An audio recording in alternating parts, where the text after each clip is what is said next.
Chapter 2610. Attacking Liang Palace. We'll be arriving at Liang Palace soon. Alright, it's best if we disguise ourselves and sneak into Liang Palace. This is the safest way. Sherdai stood up and looked at the starry sky in front of her. In the distant starry sky, she could vaguely see a vast continent floating in the starry sky. This continent was very large and boundless. There were many dazzling palaces inside. Zhuowen's divine sense had already detected this continent from far away. This continent was definitely the largest one Zhuowen had ever seen. It could be seen that this continent wasn't naturally formed, but rather pieced together by many meteorites and boulders. This Liang Palace is really extravagant. They actually spent so much effort to piece together such a large continent. Zhuowen narrowed his eyes. He was very clear that even cultivators would need to spend a lot of manpower and wealth to piece together such a large continent. Senior, what are you doing?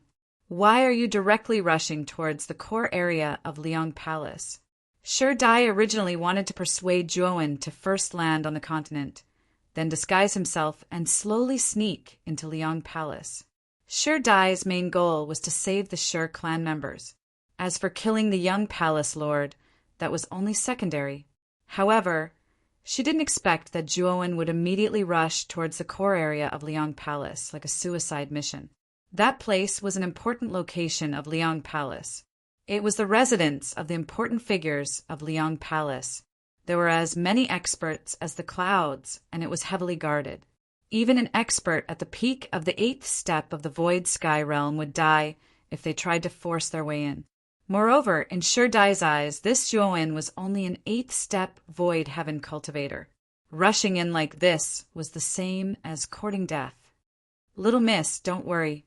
Although I know you're worried about the cultivators of Liang Palace, don't worry. This brat Zhuowen knows his limits. Xiao He controlled the space-time roulette and smiled at Sherdai. Sherdai was dumbfounded.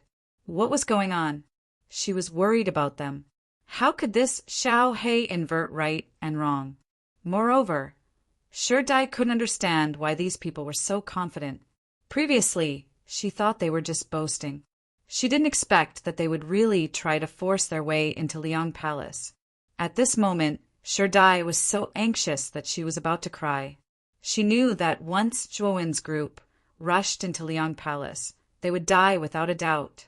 Not only would her Shi clan members not be able to save them, but her life as well. You bunch of lunatics, put me down. I'm not going to die with you, Sherdai hurriedly said.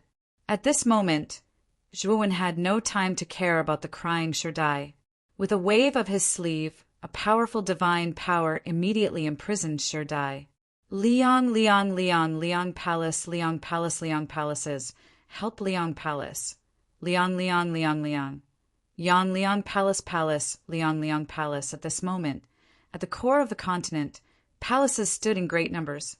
They were dazzling with gold and jade. In this core area, there were powerful restrictions surrounding it. At the center of these palaces, there was a golden palace that stood out like a crane among chickens. Above this palace, there was a halo that looked like the blazing sun at dawn. From afar, it looked like the blazing sun rising at dawn. This was the real Liang Palace. It was a powerful force that ruled the entire continent as well as the southern part of Huaxia Heaven Domain.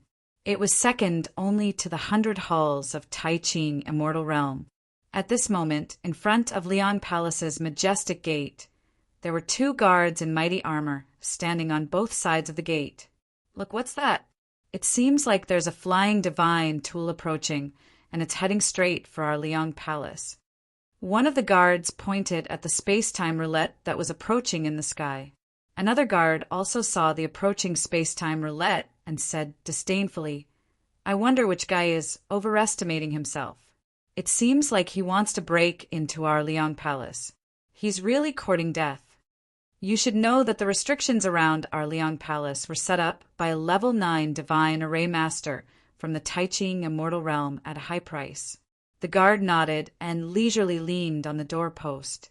He looked at the approaching flying divine tool with ridicule. In their opinion, there was a good show to watch. Rumble.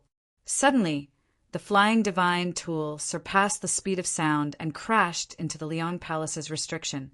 Then, an invisible shockwave swept out in all directions. A terrifying earthquake rocked the entire continent.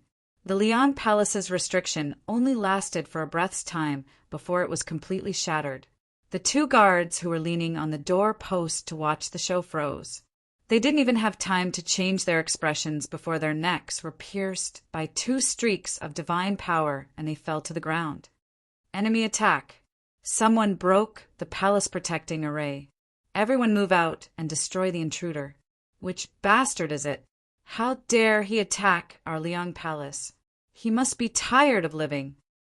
The moment the Liang Palace's restriction was broken, it immediately attracted the attention of many experts inside the Liang Palace. Then, one figure after another rushed out of the Liang Palace.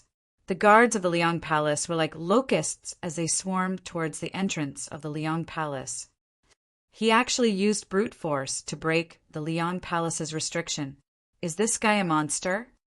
Shi Dai stood stiffly on the deck of the space-time roulette. She looked on helplessly as Zhuo Wen approached Liang Palace's restriction and suddenly punched out, shattering it. In Shi Dai's opinion, such an unbelievable power was too illusory. Shi Dai knew that the Liang Palace's restriction wasn't an ordinary array. It was a true level 9 defensive array. Zhuo Wen leaped out of the space-time roulette and walked to the entrance of the Liang Palace. He instructed Xiao He, "Xiao He, I'll leave the rest to you." Xiao He grinned and said, "No problem. Leave it to me. I haven't exercised my muscles for a long time." As Xiao He spoke, he turned into a thunderfire and wrapped the thunderfire sword around Zhuo Wen. Any guards or experts that came from the Liang Palace would be chopped into pieces by the thunderfire sword the moment they got close to Zhuo Wen. Zhuo Wen put away the space-time roulette. Crepe Myrtle's Star Monarch and the green-haired corpse tacitly followed behind Zhuo Wen. The restriction on Shi Dai's body was also removed. She could only brace herself and follow. However, the more Shi Dai followed, the more alarmed she became. She realized that no matter how many experts appeared from the Liang Palace, they would all be killed by the thunderfire sword around Zhuo Wen. Chapter 26:11. Liu the terrifying thunderfire was like an angry dragon as it exploded in the entire Liang Palace. This thunderfire was like the most loyal guard as it surrounded Zhuo Wen and the rest. Any cultivator who approached would have to endure the terror of the thunderfire. Zhuo Wen had his hands behind his back as he slowly walked towards the tallest palace in the Liang Palace area. His gaze was calm, as if nothing in this world could cause him to waver. Shi Dai followed behind and looked at the white-clothed youth who had his hands behind his back as he slowly walked forward. She had the illusion that this person was invincible. Looking at the cultivators who kept dying in Liang Palace, Shi Dai had mixed feelings. She knew that she had greatly underestimated the man in front of her. However, Shi Dai was also extremely glad that she was able to find an expert like Zhuo Wen. The stronger Zhuo Wen was, the greater the hope of saving her clansmen. Nearly 100 Liang Palace cultivators were like moths to a flame. When they tried to kill Zhuo Wen, they all fell under the power of the thunder fire sword. The remaining Liang Palace cultivators who appeared all revealed fearful expressions. They surrounded Zhuo Wen and the rest from afar, not daring to approach at all. "Sir, who are you? Why are you trespassing into my Liang Palace?" Suddenly, from the tallest palace, a middle-aged man dressed in a luxurious golden robe led a group of people into the palace. When the middle-aged man walked out of the palace and discovered that nearly 100 elites had died, anger flashed across his eyes. However, his gaze quickly landed on Zhuo Wen and the thunder fire sword that surrounded Zhuo Wen and the rest. A trace of fear flashed across his eyes. He could feel that the thunder fire sword surrounding Zhuo Wen was extremely terrifying. It actually gave him a sense of death. It could be seen that the thunder fire sword was definitely not an ordinary divine sword. Palace Master! Palace Master! The cultivators who surrounded Juowen and the rest from afar all landed around the middle-aged man in golden, luxurious clothes. They looked at Juowen with fear in their eyes. Juowen stopped and raised his head. He looked at the middle-aged man indifferently and said, "You are the palace master of Liang Palace?" The middle-aged man cupped his fists at Juowen and said, "That's right. Your Excellency is very strong. You shouldn't be a nobody. Now that you attacked my Liang Palace without any explanation, you should at least give me an explanation, right?" Juowen shook his head and said, "You are not qualified for me to give you an explanation. I came to Liang Palace for the Shi family." "A member of the Shi family?" The middle-aged man was startled. His eyes were filled with confusion. When Juowen saw the expression on the middle-aged man's face, he knew that the Shi clansmen were captured by the Liang Palace. This man didn't know about it. It seems like the Liang Palace's young palace master secretly sent people to capture the Shi clansmen. "By the way, I think you can ask your son about the Shi family. I heard that the Shi family was captured by the young palace master of Liang Palace." Juowen stood quietly in the same place, calmly looking at the middle-aged man.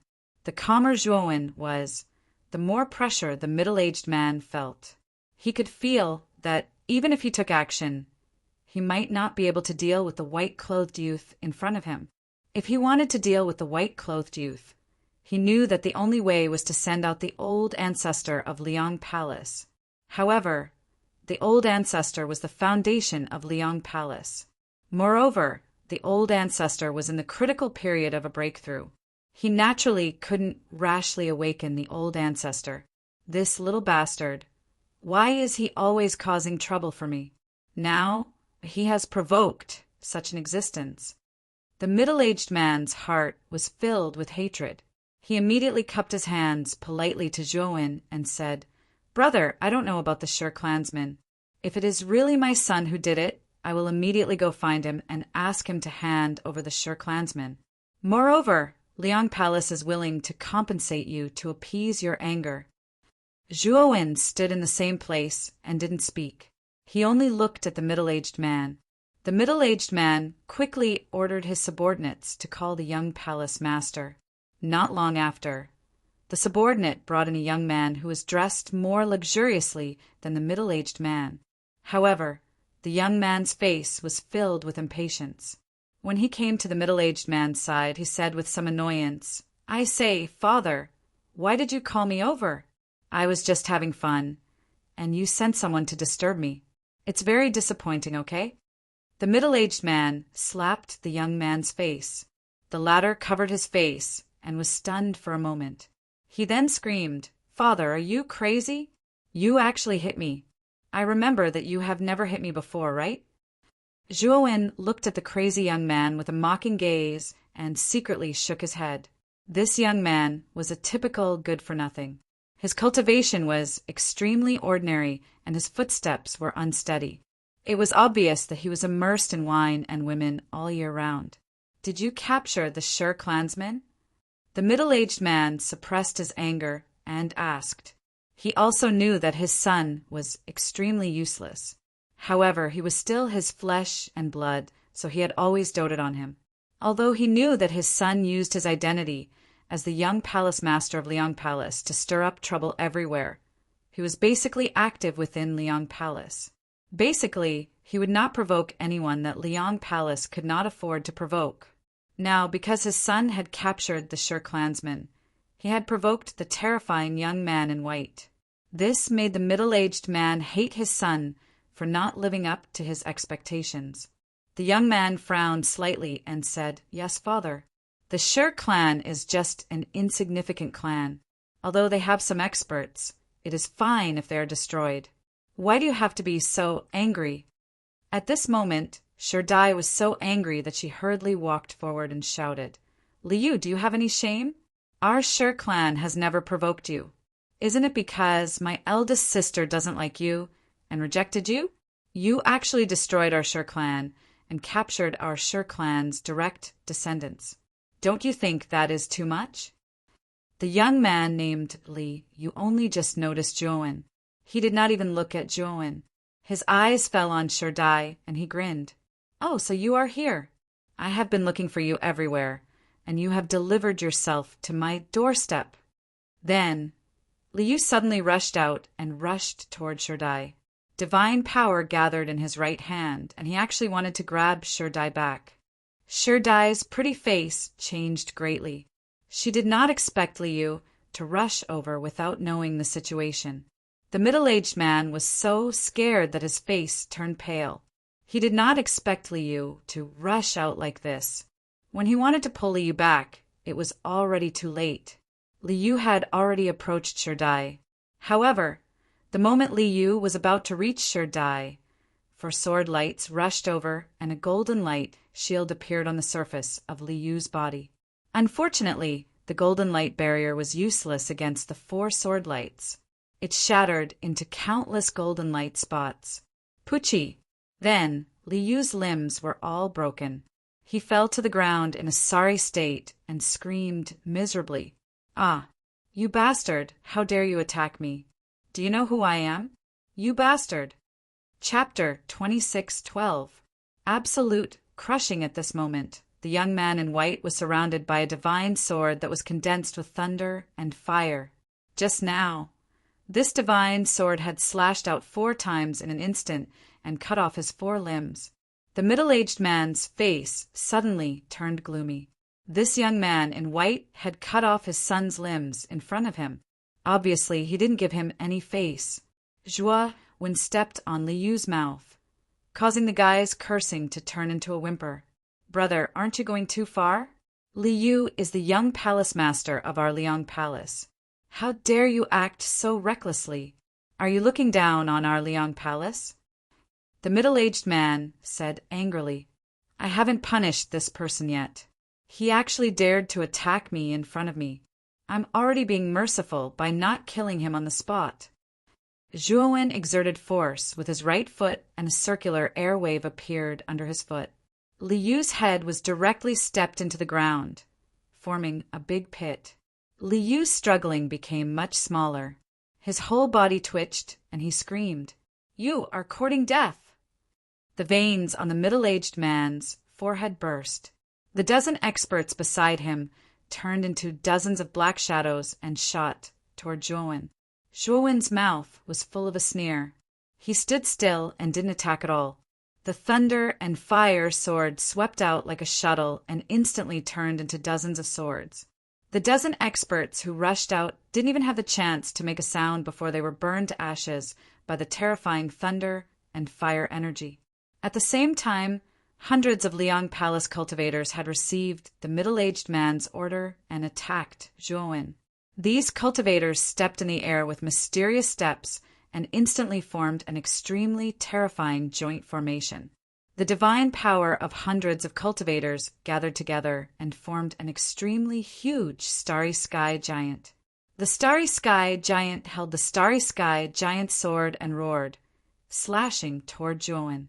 The thunder and fire sword drew a trajectory in the air and instantly blocked in front of Zhuowen, slamming into the starry sky giant sword.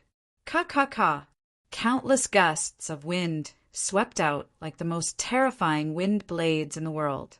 Large areas of Liang Palace's buildings were turned into ruins. "Humph! You dare to be arrogant in front of this dragon lord?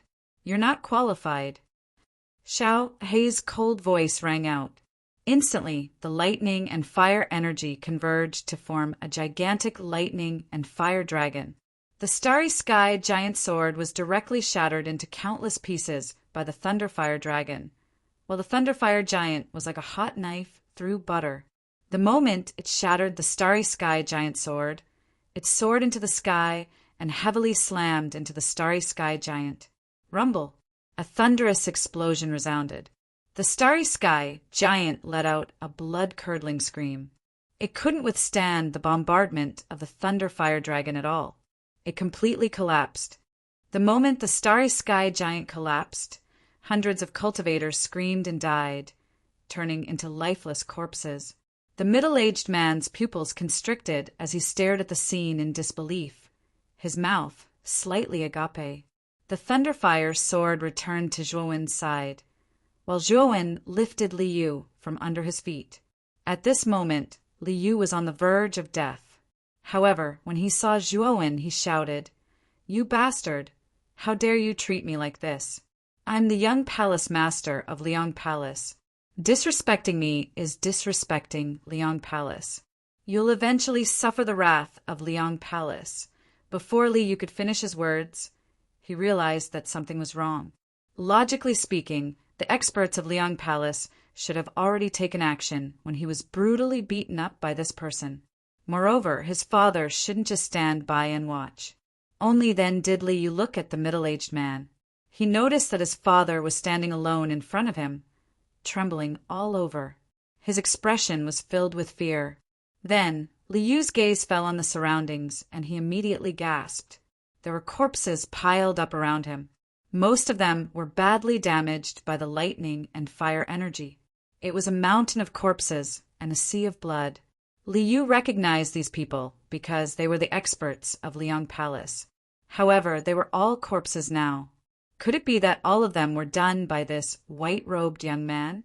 How was this possible? "Father, kill him. Kill this bastard. Let him know the painful price of offending our Liang Palace."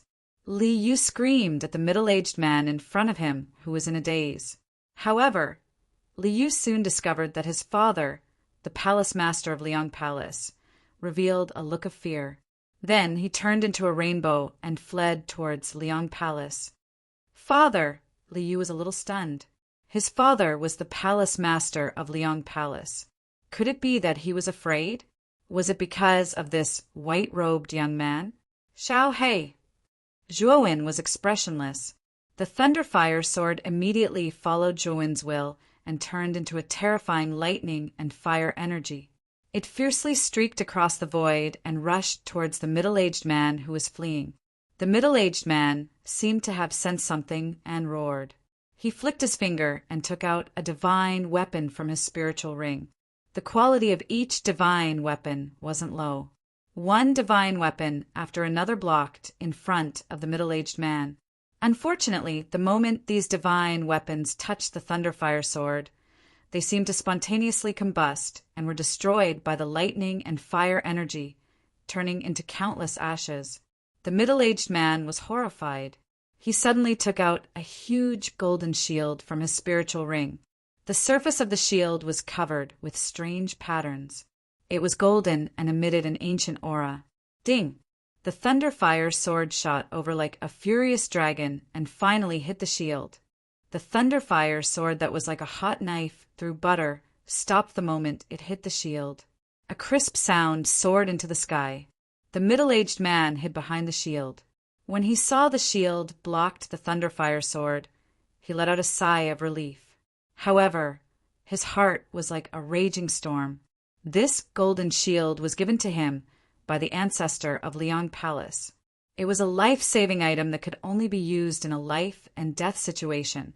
He didn't expect that the white-robed young man didn't even make a move, and the divine sword forced him to use his final trump card. Then, how terrifying was this white-robed young man? "Break for me."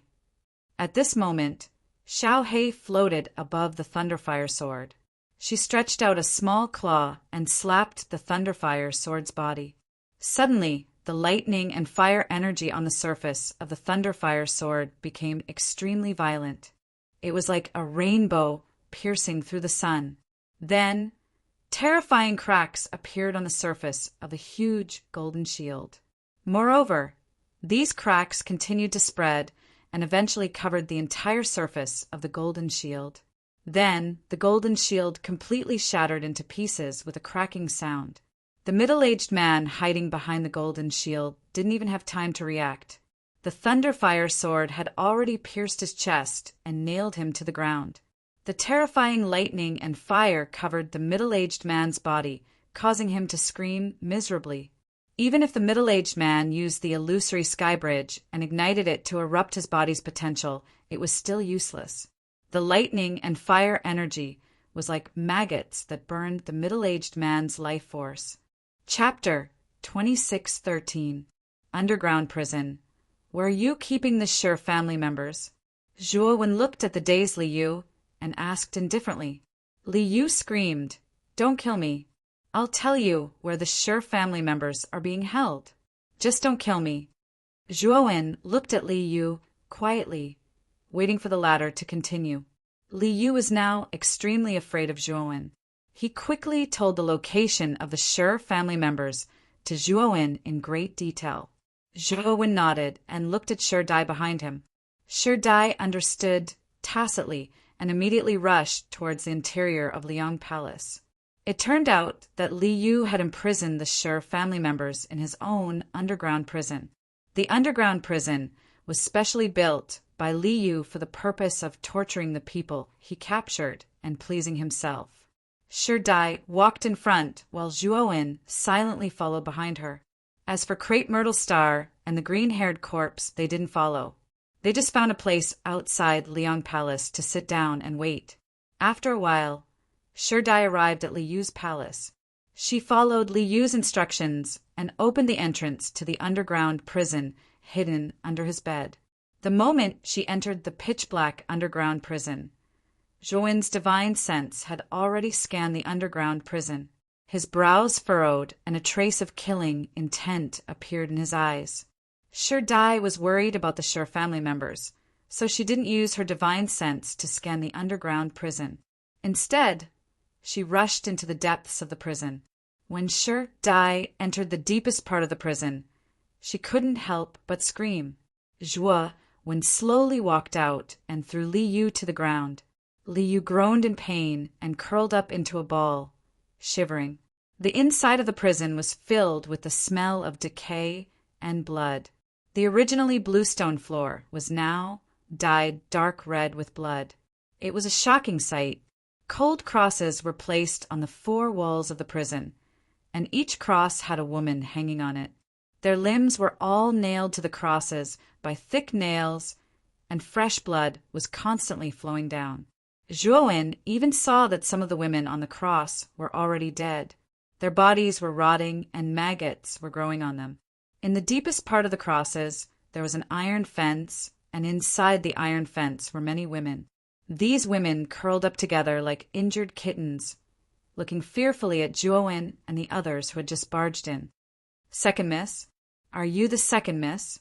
Suddenly, a timid voice came from the other side of the iron fence. It was a young maidservant. Her young and tender face was filled with sorrow and fear. Shi Dai finally came back to her senses and hurriedly came to the front of the iron fence. Looking at the young maidservant, she hurriedly said, "Ju, are you all right? Where is my elder sister?" "Kacha!" Zhuo Wen waved his sleeve, and the iron fence was completely shattered. The woman inside was still curled up in the corner, looking at Li Yu, who had been tossed aside by Zhuo Wen with fear in her eyes.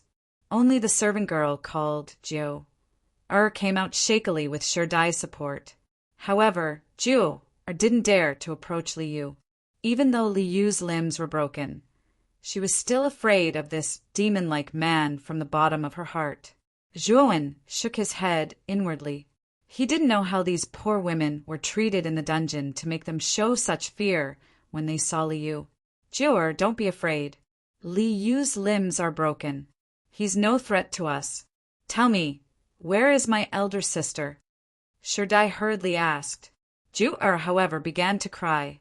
She pointed at the cross in the corner and said, "Eldest miss is there.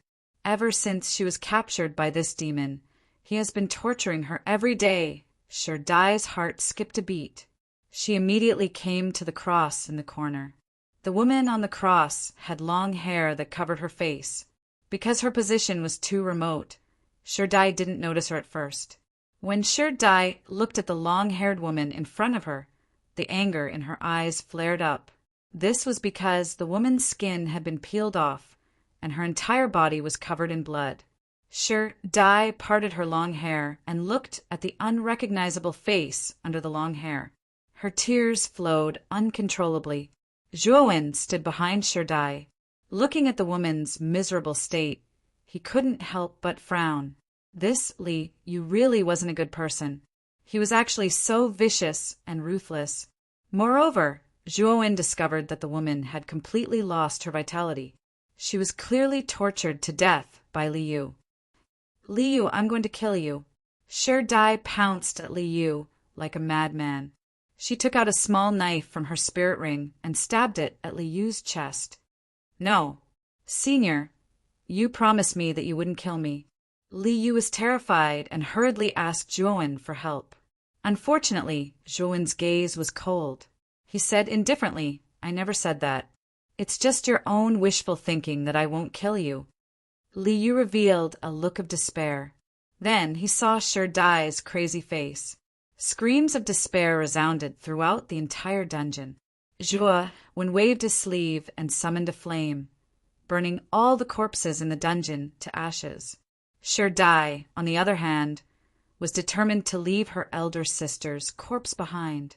She wanted to prepare a grand funeral for her elder sister. Zhuowen didn't refuse. Instead, he let Shi Dai take the Shi family members and leave Liang Palace first. When Shi Dai finished organizing the survivors in the dungeon, Zhuowen's eyes narrowed. He revealed a dignified expression. Shi Dai sensed Zhuowen's abnormality and asked, "What's wrong?" Just as Shi Dai finished speaking, the entire dungeon suddenly collapsed. Then a huge palm descended from the sky and violently blasted the top of the dungeon. The dungeon collapsed. Intense light poured into the dungeon from the huge crack above. Then a huge palm descended and finally landed above Zhuowen and the others. Shi Dai looked at the huge palm. Her entire body trembled and revealed a look of despair. This palm was too powerful. It was so powerful that she couldn't even muster the slightest thought of resisting. The only thought in Shi Dai's mind was whether the white-clothed youth in front of her could block this huge palm. Zhuowen indifferently raised his head and looked at the huge palm. With his hands behind his back, the Thunderfire sword turned into a flash of lightning and fire. It quickly swept over and slashed at the palm. Slash! A hole was directly cut open in the terrifying palm. Moreover, the hole grew bigger and bigger until it finally swallowed the palm. "Miss Shi Dai, you just need to bring the people and follow behind me." Zhuowen's gentle voice sounded. Shi Dai stared blankly at the back in front of her. She could only subconsciously nod. Seeing Zhuowen walk forward, she followed closely behind like a puppet. While following behind Zhuowen, the palm above once again condensed and slapped down. However, it was all destroyed by the Thunderfire sword. Chapter 26:14. Block my move. The moment Zhuowen walked out of the dungeon, the entire dungeon collapsed with a loud rumble, turning into ruins.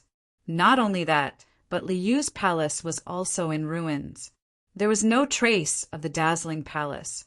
In the sky above the ruins, the energy of lightning and fire seemed to burn the sky, enveloping the entire horizon. The Thunderfire sword was like a rainbow as it shuttled through the lightning and fire. Every time it moved, dazzling sparks would pop out. Inside the lightning and fire, a stalwart figure was emitting rays of light like the rising sun. He was constantly resisting the attacks of the Thunderfire sword. That's the Sunrise Palace's ancestor. He's an expert at the peak of the Void Sky 8 steps. I remember that he was in seclusion. Now that he came out, he must have successfully broken through. Shi Dai looked at the stalwart figure inside the lightning and fire, then at Zhuowen. Her beautiful eyes revealed a worried expression. Zhuowen's expression was calm as he looked at the figure blocking the Thunderfire sword. His eyes revealed a hint of interest. If he wasn't mistaken, this Sunrise Palace's ancestors' cultivation had just broken through to the 9th step, half-step Void Sky 9 steps. However, his strength was much stronger than an ordinary 9th step, half-step Void Sky 9 steps expert. It seemed like this person was not simple. However, Zhuowen was very clear about Xiaohei's strength. Even if Xiaohei was at the Life Enlightenment realm, he still had trump cards. Not to mention the Sunrise Palace's ancestor, who was only at the 9th step Void Sky 9 steps expert. The Sunrise Palace's ancestor had a head full of white hair and his eyes were filled with hostility. At this moment, the more he fought, the more frightened he became. He didn't expect the invader's divine sword to be so terrifying. Even he was at a disadvantage. Who the hell are you? Why do you want to kill my Sunrise Palace's people? Our Sunrise Palace has never provoked you, right? The Sunrise Palace's ancestor looked at Zhuowen and shouted in anger. My name is Zhuowen. Your Liang Palace's young palace lord, Li Yu, threatened to kill me. Your Liang Palace lord even sent out elites to surround and annihilate me. I didn't seem to have taken the initiative to provoke them, but they just had to provoke me. Zhuowen said in a calm tone. The moment the old man from Liang Palace heard the name Zhuowen, his mind went blank as if it had been struck by lightning. He had heard of Zhuowen's name recently. Although he had been in seclusion all this time, his servants would promptly inform him of major events in the outside world. Especially Zhuowen, who had suddenly risen to prominence in the Grand Clarity Immortal Realm. Not only had he killed the patriarch of the Mountain River Hall, Su Liang, but he had also killed the dozens of hall masters and the elite cultivators of the 100 halls who had come to beseech him. It could be said that Zhuowen had become famous after that battle. His name had spread throughout the entire Hua Xia Heaven domain. Zhuowen's name represented a ruthless person that absolutely could not be provoked. Therefore, many major powers in the Hua Xia Heaven domain would warn their successors to be careful of Zhuowen. Moreover, they would share Zhuowen's appearance with them so that they would remember his true appearance. I didn't expect it to be Lord Zhuowen.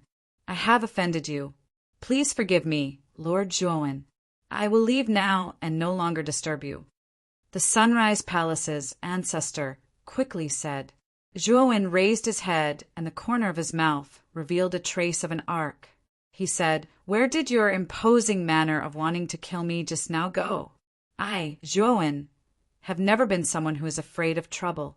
Since you had the intention of killing me from the start, then I, Zhuowen, will naturally return the favor. This Sunrise Palace's ancestor clearly had the intention of killing Zhuowen in the dungeon. If it wasn't for the fact that Zhuowen was powerful, perhaps he would have already been buried in the dungeon. When the old ancestor of Liang Palace heard Zhuowen's name, he apologized and wanted to leave. Did he really think that Zhuowen was easy to bully? Did he think that he could come and go as he pleased? Stomp! Zhuowen stomped his right foot and shot out like an arrow leaving the bow. The aura on his body rose steadily. His long hair flew, and his clothes fluttered. Originally, he only looked like an ordinary youth. However, at this moment, Zhuowen, who was releasing his aura, was like a peerless master. He was like a towering mountain that could not be reached. Zhuowen flicked his finger, and a blood-red light flew out from his spirit ring. It turned into a blood-red divine sword. It was the Blood Immortal Sword. Zhuowen's left hand held the hilt of the Blood Immortal Sword and immediately rushed into the endless thunder and fire in the sky. Xiao Hei! Zhuowen's indifferent voice sounded. The thunder-fire sword that shuttled through the thunder and fire emitted a sword hum. It violently flew out and landed in Zhuowen's right hand. Zhuowen held the swords with both hands. One of them was surging with blood energy, while the other was surrounded by thunder and fire. They floated in midair and looked indifferently at the Sunrise Palace's ancestor like a fiend god. If you can block one of my moves, then I'll let you live. Zhuowen was expressionless as he said indifferently. The Sunrise Palace's ancestor's pupils constricted, and then his eyes revealed anger. He felt that the white-clothed youth before him was too arrogant. Although he had heard of Zhuowen's various battle achievements and knew that this person had caused a great commotion in the Tai-Ching immortal realm and had extremely terrifying strength, he was confident that he was still confident. Even if he knew that this Zhuowen's strength was terrifying, he believed that it wouldn't be a problem for him to block one of this person's moves. The Sunrise Palace's ancestor took out one divine artifact after another from his spirit ring. Moreover, he also took out various talismans and other items to block around him. Clearly, The Sunrise Palace's ancestor was extremely cautious about blocking Zhuan's move. Zhuan stood in front of the Sunrise Palace's ancestor and quietly waited. The Sunrise Palace's ancestor was making various preparations there. "Are you ready?" Zhuan looked at the Sunrise Palace's ancestor, who was waiting solemnly, and asked with slight mockery. Sunrise Palace's surroundings were surrounded by countless brilliants. These were the brilliants produced by divine artifacts, talismans, and various other items. These items could be said to have been collected by him over the years. In order to block Zhuan's attack, he could be said to have put in a lot of effort. He's too arrogant. Moreover, he even said such big words. When the time comes, he will definitely release the tiger back to the mountain. Sherdai stomped her foot and snorted in a slight fit of anger. Sherdai's strength wasn't strong. She had never heard of Zhuan's name, so she didn't know how powerful Zhuan was. However, she knew how powerful the Sunrise Palace's ancestor was. In addition to Zhuan's big words, she believed that Zhuan wouldn't be able to kill the Sunrise Palace's ancestor in one move. When the time came, the Sunrise Palace's ancestor would definitely escape. And if the Sunrise Palace's ancestor escaped and didn't die, it would be a huge disaster for her Sher family. With Zhuo Wen's strength, the Sunrise Palace's old ancestor might not dare to seek revenge.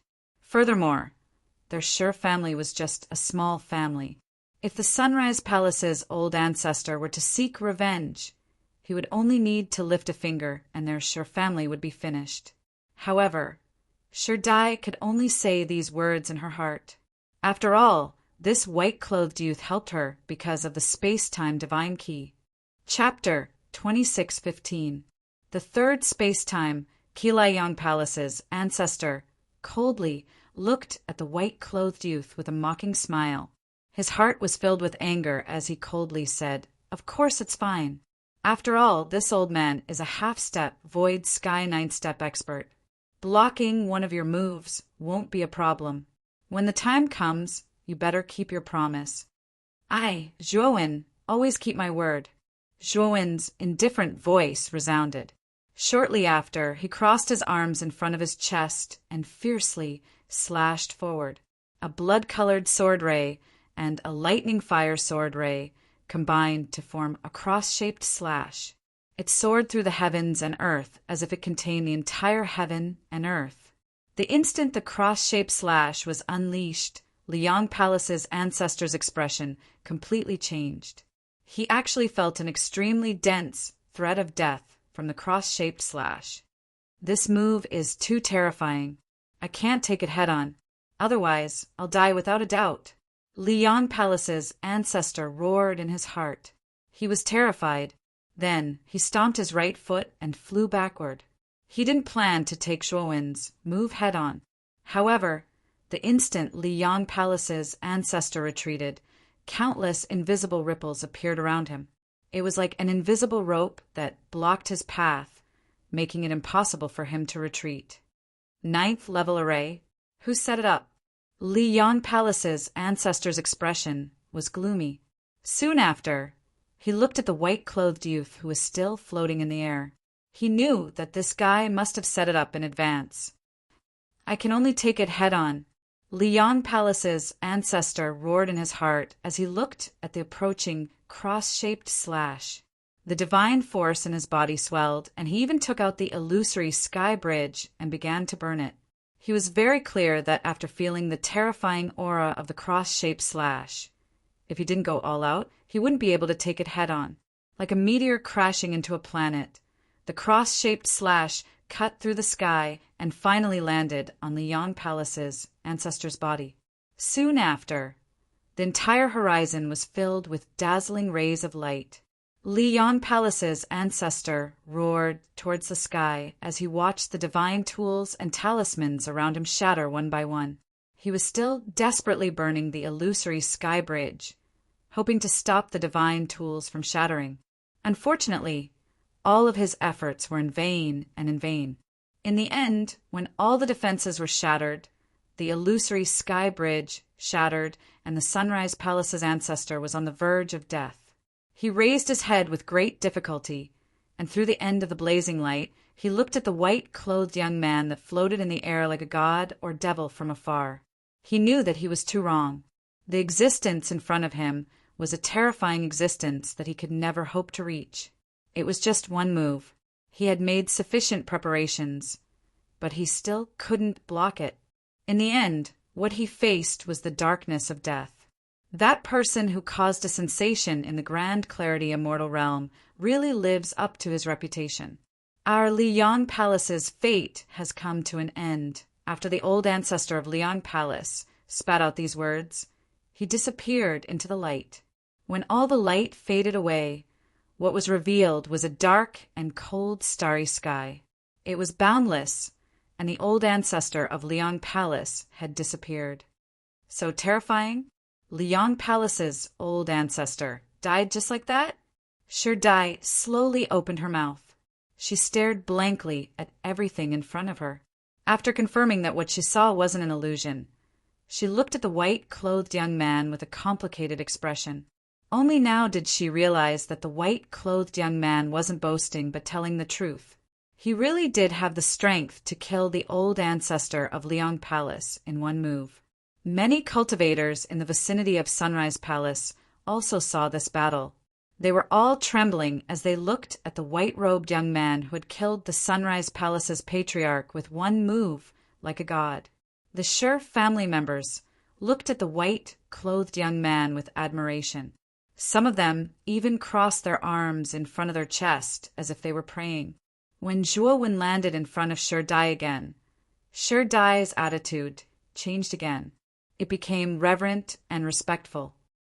I've already successfully completed the task you've assigned to me.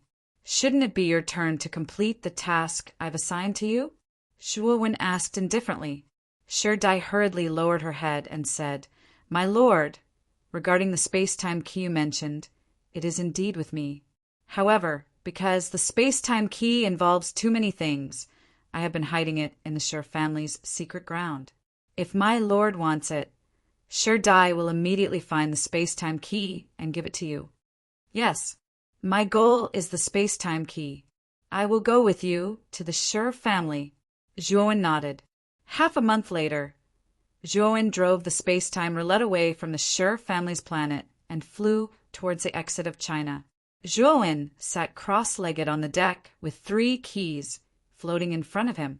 The 3 keys were almost identical in shape, but the colors were different. They were black, white, and red respectively. Although Zhuo looked unusually calm, from the depths of his eyes, one could tell that Zhuo's heart was not as calm as he appeared to be. I can feel the aura of the space-time beasts on these 3 keys. The green-haired mummy looked at the 3 keys in front of Zhuo and murmured in a low voice. Zhuo looked at the green-furred corpse cautiously. He still didn't know why the green-furred corpse was following him. So, Zhuo was still very wary of the green-furred corpse. The green-haired mummy also noticed Zhuo's vigilance. It shrugged and said indifferently, You don't have to be so wary of me. In my opinion, this thing is just SOSO. I have no interest in competing with you. The mummy sat down and stared blankly. Most of the time, the green-haired mummy was sitting there in a daze. Zhuo felt that the mummy was recovering its strength. While the mummy was in a daze, Zhuo could feel that the mummy was absorbing some kind of energy from the surrounding space. That energy was similar to the chaos he saw in the blood-stained horn. At least, it was an unknown energy that Zhuo had never encountered before. I have heard of the space-time key. I heard that if you gather 3 space-time keys, you can enter the space-time temple. Legend has it that the master of the space-time temple, the space-time master, is an expert who proved his Tao. If you can enter the space-time temple, you will obtain an unparalleled opportunity. Purple Star Monarch looked at the 3 space-time keys floating in front of Zhuo with envy. Brother Zhuo, now that you have gathered 3 space-time keys, when do you plan to activate them and enter the space-time temple? Purple Star Monarch asked. Zhuo thought to himself and said, I don't plan to enter the space-time temple at the moment. I need to return to the great Brahma domain and settle down my family and friends. I will only choose to enter the space-time temple after I am completely free, because I feel that if I enter the space-time temple this time, I will probably stay for a very long time. Moreover, the 8 heavens are in troubled times now. If I don't settle down my family and friends properly, I will not be at ease. Purple Star Monarch nodded and said, Brother Joie, after I return to the great Brahma domain, I plan to bid farewell to you. You want to go to Heaven's Moat? Zhuowen's eyes lit up as he asked. Purple Star Monarch nodded and said, Yes, to cultivate to my level, I can be considered to be standing at the peak of the 8 heavens. Moreover, I know the future path of cultivation of the 3 extremities. If I continue to stay in the 8 heavens, it will only limit my cultivation speed. Therefore, I want to go to the Xianmi heavenly domain. Brother Purple Star Monarch, after you go to the Xianmi heavenly domain, be careful. Your cultivation path has already left the human race and is approaching the sorcerer race. If it is exposed that you cultivate the sorcerer race's codex in the Xianmi heavenly domain, I am afraid it will be very troublesome, Zhuowen said worriedly. Purple Star Monarch nodded seriously and said, Thank you, Brother Joie, for your reminder. I know this. Chapter 26:16 Envoy. 2 months later, the space-time will entered the great Brahma domain and landed in the One Snow Palace. Brother Joie, this is goodbye. If fate wills it, we will meet again in the Xianmi heavenly region. After landing in the One Snow Palace, the Purple Star Monarch cupped his fists to Zhuowen before leaving alone. Zhuowen did not try to keep him. He was clear that the Purple Star Monarch was a person with a firm will. Once he decided on something, he would never regret it. If he tried to keep him, it would be a waste of effort. Zhuowen stood in the One Snow Palace's quest hall with the green-haired corpse behind him. This combination was very strange and attracted the attention of many cultivators in the quest hall. Zhuowen casually strolled around the quest hall and found that the quest hall was even more complete than when he left. He secretly nodded in his heart. Zhuowen took out a communication jade talisman. When he was prepared to inform Qin Shui that he was back, a clear voice called out to him. Zhuowen turned around and looked at the beautiful girl behind him. He said with a smile, Qimei, you're also in the quest hall. The one who appeared behind Zhuowen was Tong Qimei. She had just finished handing in her mission when she saw Zhuowen. She immediately recognized him, so she called out to him, Big Brother Joie, why didn't you tell us that you were back? Tong Qimei said in an excited voice. Zhuowen revealed a faint smile and said, I was about to inform them when I met you. Tong Qimei was stunned. She stuck out her tongue and then led Zhuowen out of the quest hall, entering the One Snow Palace. After leaving for a while, Zhuowen came to the One Snow Palace again. He found that there were many more cultivators in the One Snow Palace compared to before, and the security was much tighter. I'll go call Master. Master is the temporary palace master of the One Snow Palace.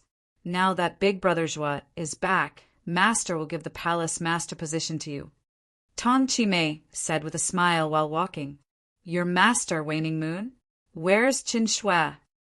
Zhuowen asked with a frown. Tong Qimei stopped and looked at Zhuowen strangely. Brother Joie, you still don't know about that matter? What is it? I just came back, Zhuowen said. An envoy from the Xianmi heavenly region has arrived. This envoy has summoned the leaders of the 8 heavenly domains to the core of the 8 heavenly domains, Su's temple. Palace Master Qin Shui brought Senior Magatama, Master Yuezu, and the elites of Winshui Palace to Xiu's temple, Tong Qimei said. Zhuowen was stunned. He was no stranger to the Hu Temple. It was indeed the core of the 8 heavens. It was a building that did not belong to any of the heavens. It was said that the origin of the 8 heavens was hidden within. Of course, this was only a legend. Zhuowen recalled the memories of Old Man Heifu. According to Old Man Heifu's memories, this space had originated from the mythological era on Earth. Earth was the origin, and the Hu Temple had legends of its origin. He wondered if the two were related. Only one envoy from the Xian Mi heavenly region has arrived. Zhuowen asked. Only one envoy has arrived so far. It is said that the true experts of the Xian Mi heavenly region will arrive soon. As for whether it is true, I am not sure, Tong Chimei said. Zhuowen nodded and said, Chimei, don't spread the news of my return. I am still a little worried. I plan to make a trip to the Hu Temple.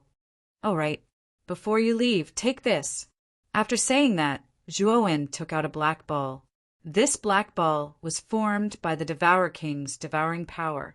It could be divided continuously, as long as it carried the devouring power he gave it.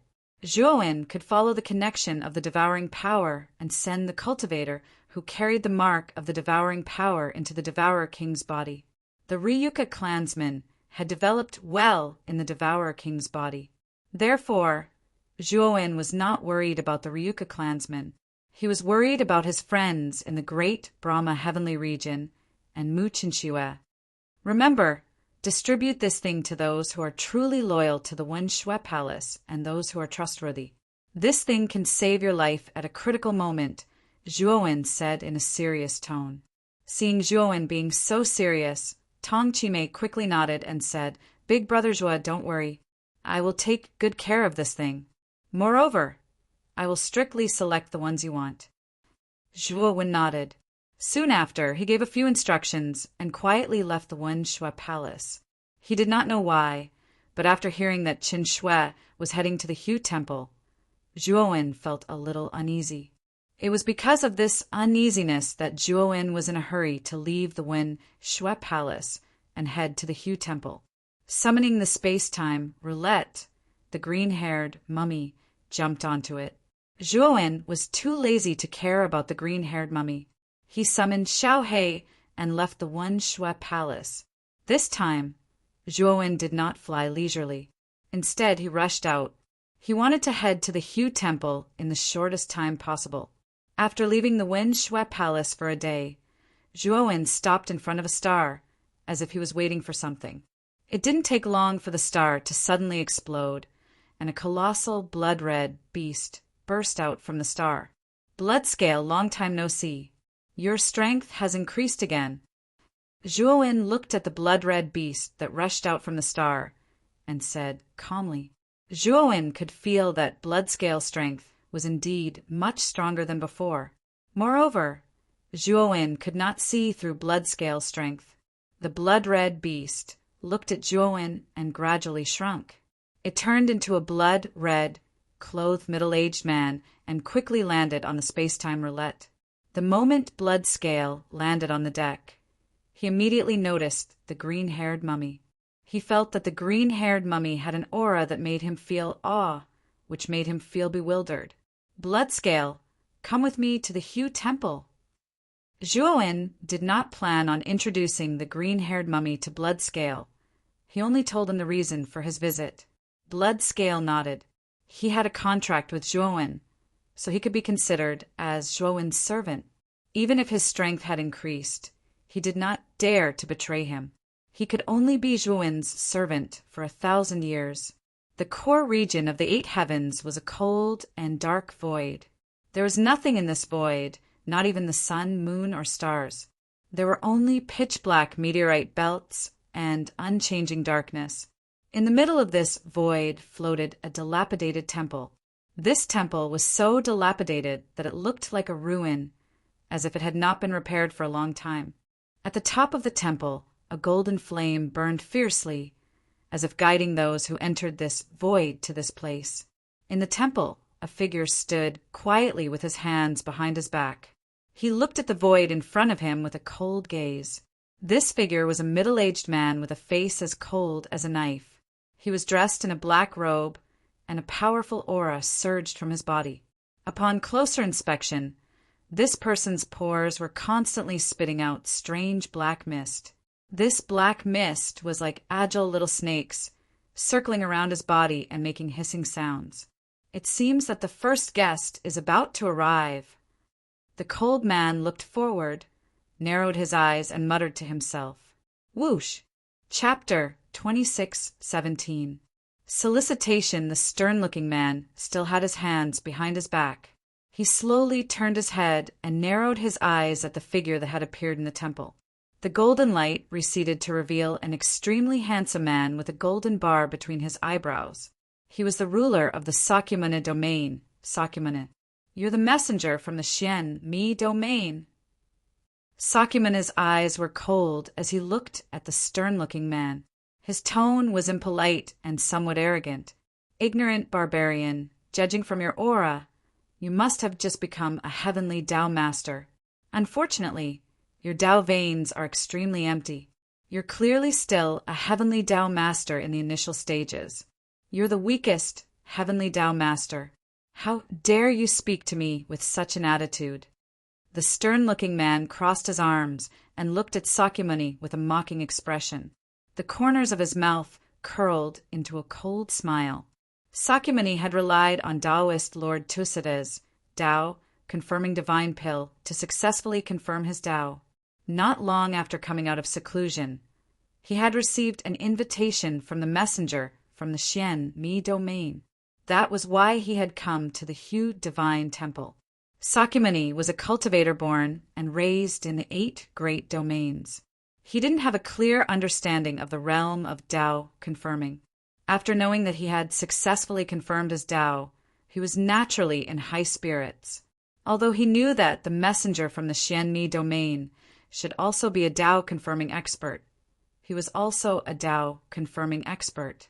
Their cultivation levels were equal, so Sakyamuni's attitude was naturally quite arrogant. However, when he saw the stern-looking man's contemptuous expression, Sakyamuni was displeased. His eyes burst with terrifying killing intent and shot toward the stern-looking man like a sharp sword.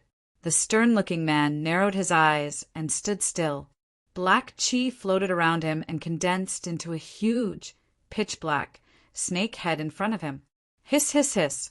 Sakyamuni's killing intent was easily dispersed by this person's voice, and an aura much stronger than Sakyamuni's came crushing down on him. Sakyamuni let out a muffled groan and couldn't help but take a few steps back, looking at the stern man in shock. The cold-looking man retracted his aura and looked at Sakyamuni. Although you and I are both heavenly path masters, you don't know anything about the path-proving realm, and you don't have the corresponding cultivation method. If we really fight, I can kill you within 10 moves. Sakyamuni's heart trembled. He did not doubt the stern-looking man's words. After all, the stern-looking man could easily disperse his killing intent and injure him with his aura. This in itself proved that he was inferior to the stern-looking man. This jade slip contains a detailed explanation of the Tao confirming realm, as well as a basic method to cultivate Tao meridians. It can help you consolidate the Tao meridians you have just developed. The stern-looking man waved his sleeve and threw a jet-black jade slip to Sakyamuni. Sakyamuni took the jade slip and was extremely excited. At the same time, he looked at the stern-looking man with some vigilance. Sakyamuni was no ordinary person. After cultivating for so many years, he knew very well that there was no such thing as a free lunch in the world. Not only did the stern-looking man tell him about his cultivation, but he also gave him the cultivation method of the path-proving realm. He did not think that the stern-looking man was being kind. The stern-looking man also saw Sakyamuni's vigilance and smiled. You don't have to be so vigilant. I still don't know your name. Sakyamuni. Sakyamuni said coldly. So you are the heavenly domain master of the Sakyamuni domain. No wonder your talent is so strong.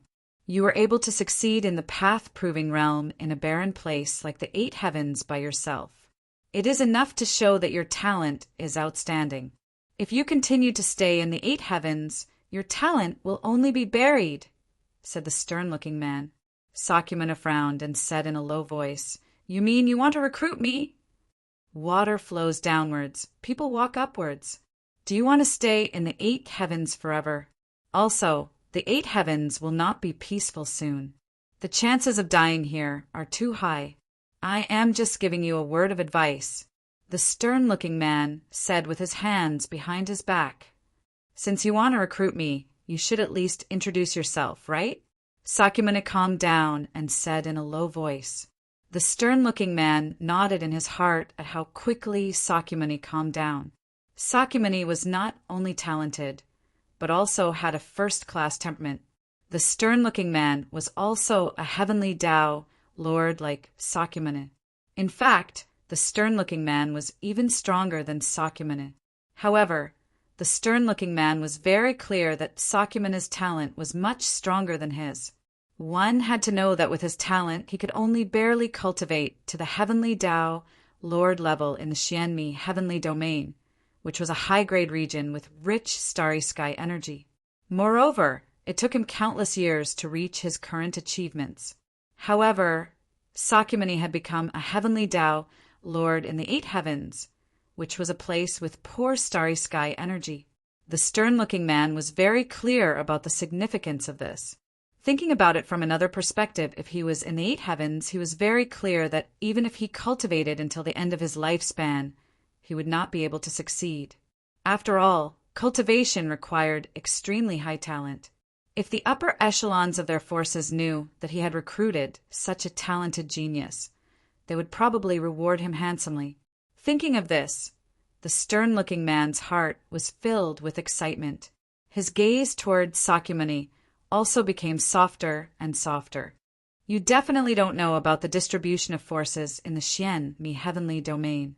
Let me introduce myself. My name is Sun Qi. I am a direct disciple of the White Rainbow Hall in the Xianmi heavenly domain's host region. Although White Rainbow Hall is not a Tao sect level force in the host region, it is much stronger than many ordinary forces in the host region. Speaking of the force behind him, Sun Qi's eyes revealed a trace of pride. Sakyamuni was a little surprised. The stern-looking man in front of him was a genuine Tao-confirming expert. His strength was even stronger than his, but he was only a direct disciple. Then how strong was the White Rainbow Hall behind this person? However, Sakyamuni quickly calmed down. Although it was not that the previous heavenly domain lords of the Sakyamuni domain did not go to the Xianmi heavenly domain, they left behind too little information about the Xianmi heavenly domain. Sakyamuni was not completely ignorant. At least he knew that the cultivators of the Xianmi heavenly domain were generally stronger than the eight heavens. Now that he saw Sun Qi in front of him, Sakyamuni finally understood that the Xianmi heavenly domain was indeed stronger than the eight heavens. Moreover, it was much stronger than he had imagined. Sakyamuni, if you are willing to join White Rainbow Hall, you can immediately become a direct disciple of White Rainbow Hall. Our White Rainbow Hall's Hall Master may even treat you as his successor. As Sun Qi said this, he looked at Sakyamuni. His eyes were burning with excitement. Although Sakyamuni was quite tempted, he still said calmly, "Brother Sun, I don't think only your White Rainbow Hall knows about the great, desolate, heavenly domain, right?" Chapter 26:18 Xianmi Heavenly Territory. How do you plan to deal with the gap in the Eldritch Heavenly Territory? Sakyamuni asked. Sun Qi smiled and said, "I'm not too sure about this. I'm just here to check the situation. But it seems that this matter is quite serious. I'm afraid that the Xianmi Heavenly Territory will send an eternal level formation master to completely seal the gap. If this is true, then the gap in the Eldritch Heavenly Territory is nothing to be afraid of. Unless the real Almighty of the Eldritch Heavenly Territory comes, it's impossible to break the formation restriction set up by an eternal level formation master." Sakyamuni listened silently, but did not answer. He was even more ignorant than Zhuowen about the Tao confirmation realm, and did not know what kind of expert an eternal level formation master represented. Of course, if it were not for the blood scales information, Zhuowen would know even less than Sakyamuni. "Sakyamuni, I know what you're planning.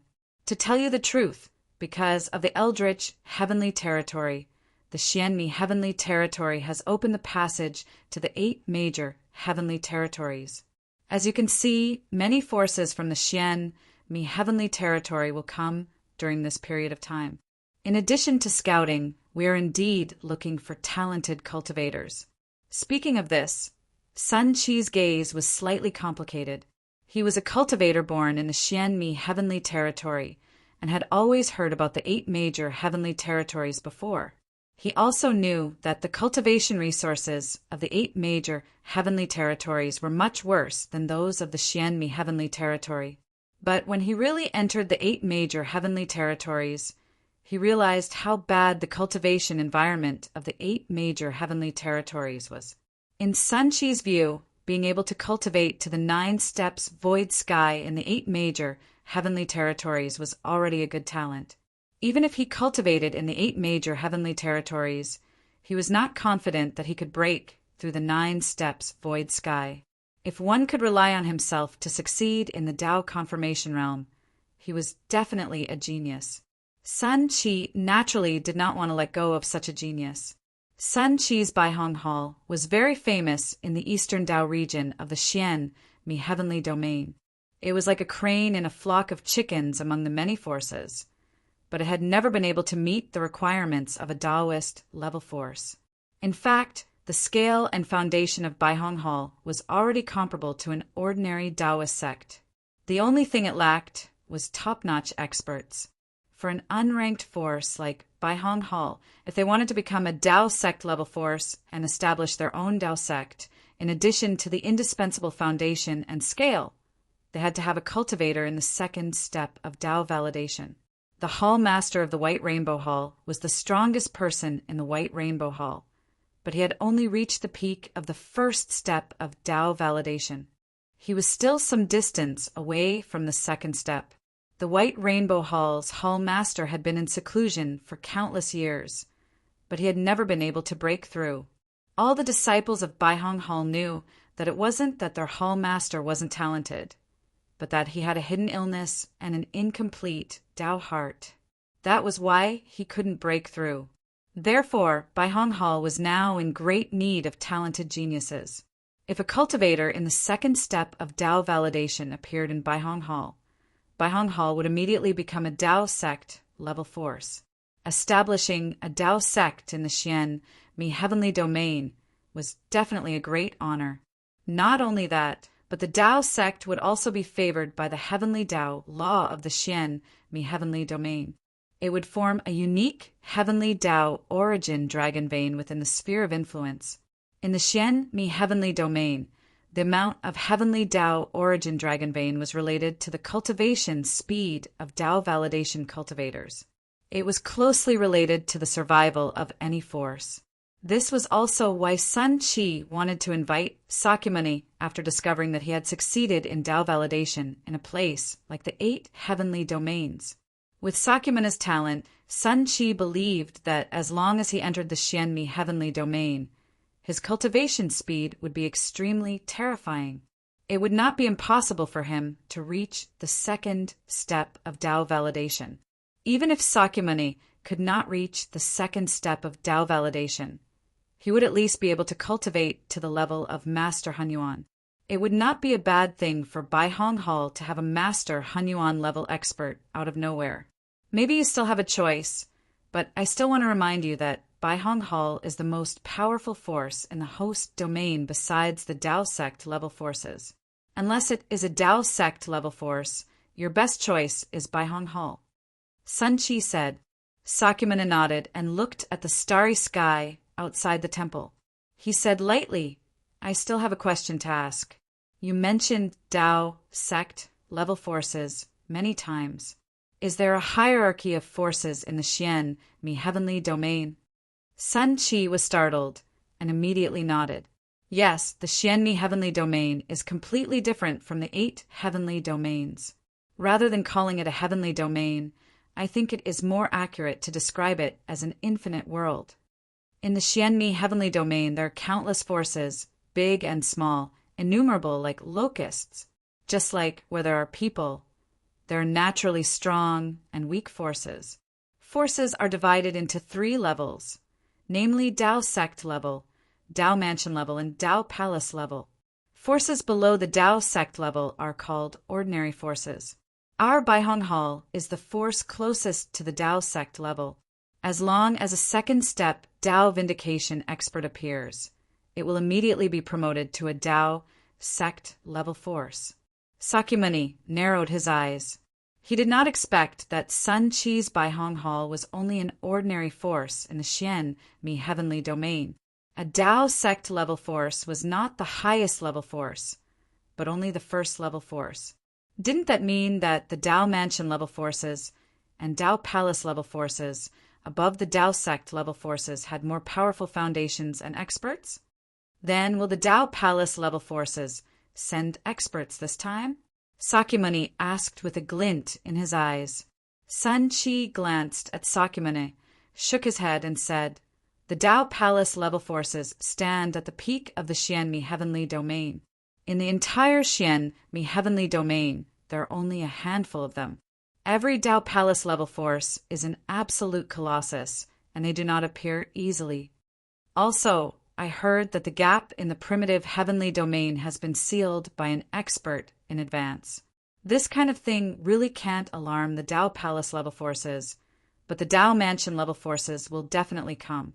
After all, only the Tao Mansion level forces have an eternal level arrayed Tao Master." Hearing Sun Chi say that the Tao Palace level forces would not appear, Sakyamuni was slightly disappointed. Sakyamuni was very ambitious. Since he had to choose a force, he naturally wanted to choose the strongest one. Sun Chi also guessed Sakyamuni's thoughts and secretly shook his head.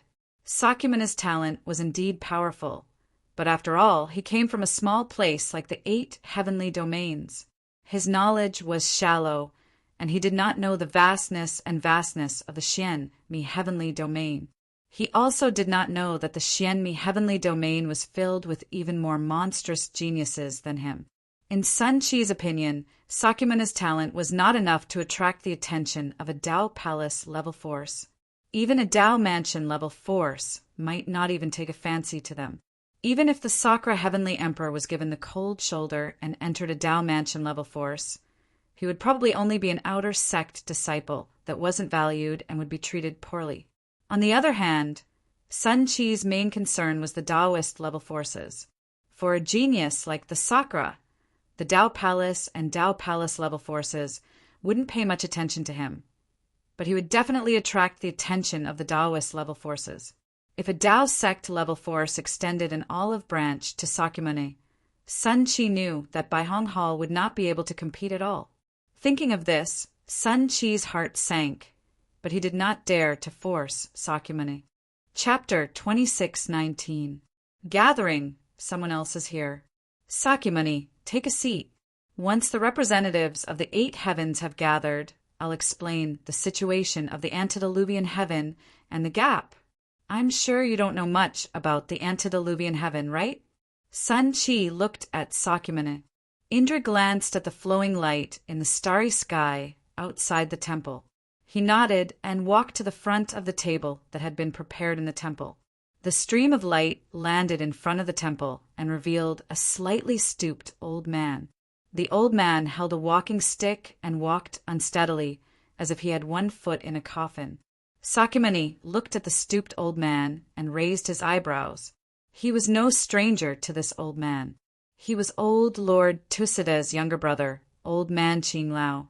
His cultivation was also at the extremities of life and death, but he was weaker than old Lord Tusida. After old Lord Tusida's death, old man Qing Lao naturally became the ruler of the Tusida heaven. Old man Qing Lao greets the Xian Mi heaven emissary. Old man Qing Lao coughed a few times and looked at Sun Chi with his cloudy eyes. He trembled and cupped his hands, his expression full of awe. Old man Qing Lao was not a blind person. The aura of this cold-looking man was as vast and boundless as the sea. He couldn't see through it at all. How could he not know that this person was a Tao-confirming expert? Take a seat first. Sun Chi looked at old man Qing Lao indifferently and closed his eyes to rest. His attitude was completely different from his attitude toward Sakyamuni. The moment old man Qing Lao arrived at the temple, Sun Chi could see that he didn't have much time left. Old man Qing Lao had spent so many years cultivating to the extremities of life and death. In Sun Chi's opinion, his talent and potential were ordinary, so he didn't bother to talk to Old Man Qing Lao. Old Man Qing Lao could also see Sun Chi's indifference. He cupped his hands and sat not far from Sakyamuni, looking at Sakyamuni in surprise.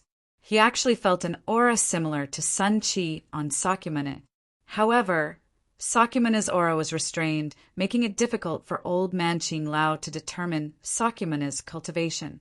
Old Man Qing Lao recalled the rumors of old Lord Tusida's death and was full of hostility towards Sakyamuni. Sakra faintly glanced at Old Man Qing Lao, and the corner of his mouth revealed a disdainful expression. After Tao, confirming his Tao, heases his heavens. Even when old Lord Tusida, the unfettered one, and the other celestial lords joined forces, he didn't think much of them. Even Tai Ching, whom he had always been wary of, was no longer as fearful as before. So what if Tai Ching was mysterious and powerful? As long as you're not a Tao-confirming expert, you're just an ant in his eyes. Soon after, the people in charge of Limitless Light Domain, Yama Domain, and Mahesvara Domain arrived. However, the people in charge of the three heavens were even weaker. They were only in the death realm and were even weaker than Elder Qing Lao. Sun Chi frowned. In Sun Chi's opinion, these three were indeed more talented than Old Man Qing Lao, but there was a limit.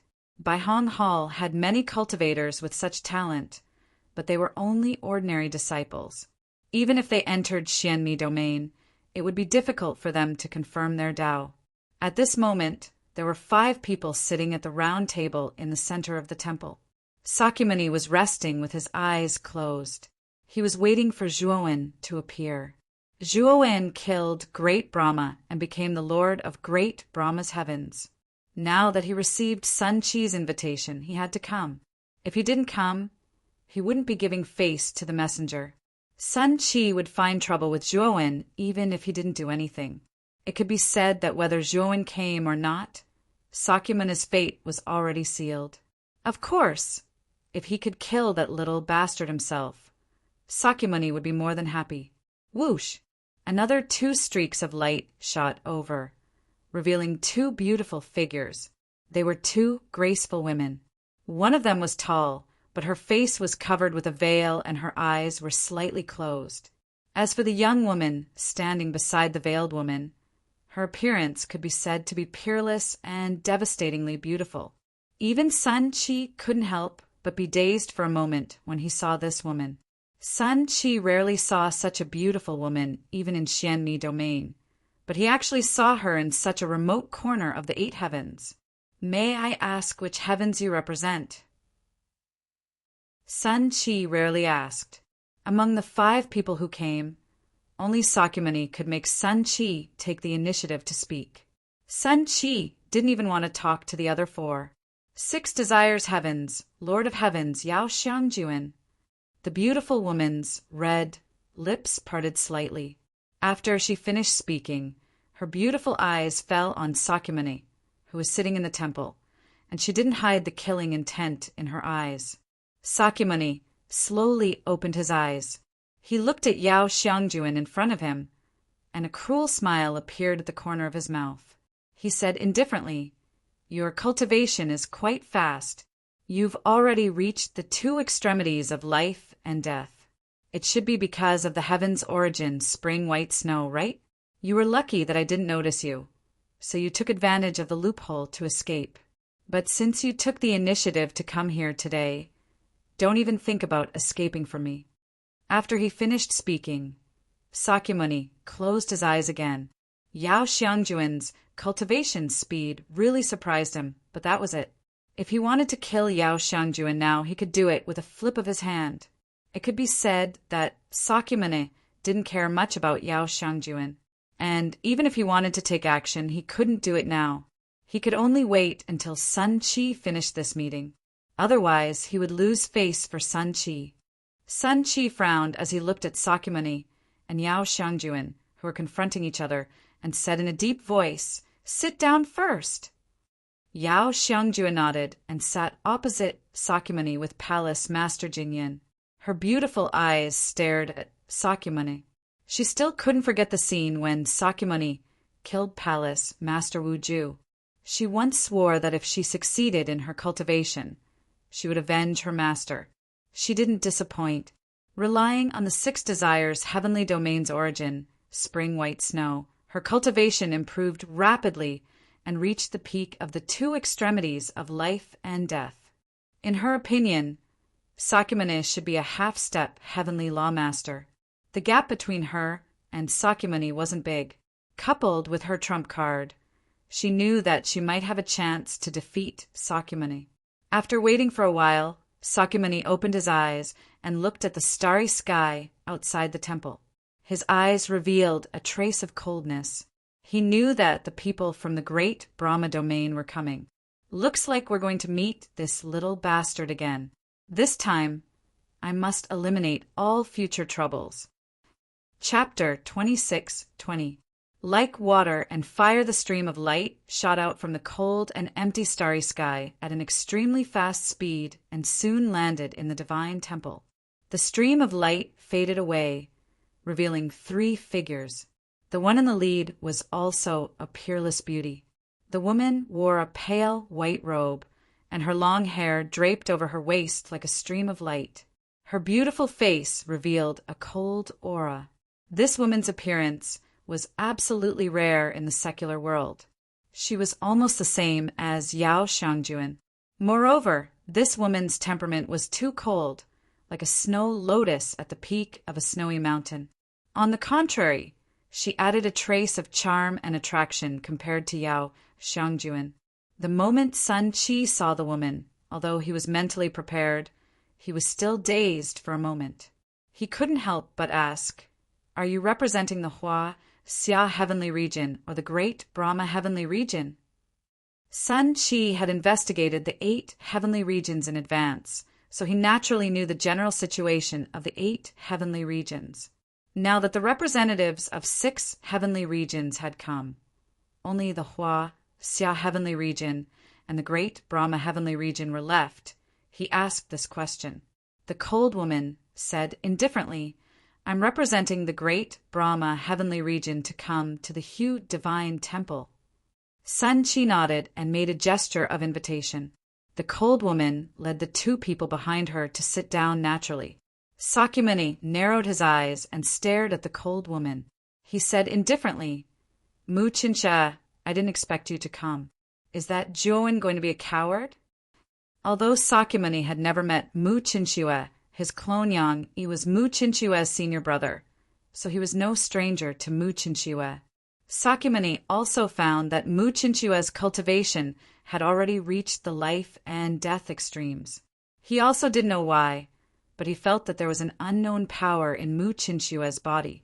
Although he felt this power, he couldn't be sure what it was. Sun Qi, on the other hand, looked at Mu Qinshu differently. Sun Qi's eyes were filled with surprise, doubt, and a touch of greed. However, Sun Qi was a scheming person. He quickly hid the strange look in his eyes. The people in the temple did not notice Sun Qi's strange look.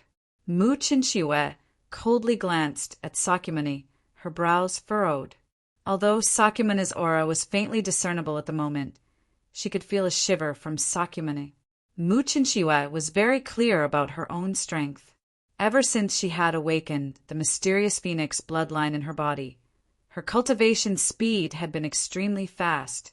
Before Zhuowen had left, she'd relied on the life and death pill to advance into the extremes of life and death, and she'd even relied on the heaven-defying effects of the phoenix bloodline to break through in a short period of time and attain a cultivation at the quasi-heaven Dao Lord realm. Mu Qinshu was very clear about how terrifying the phoenix bloodline in her body was.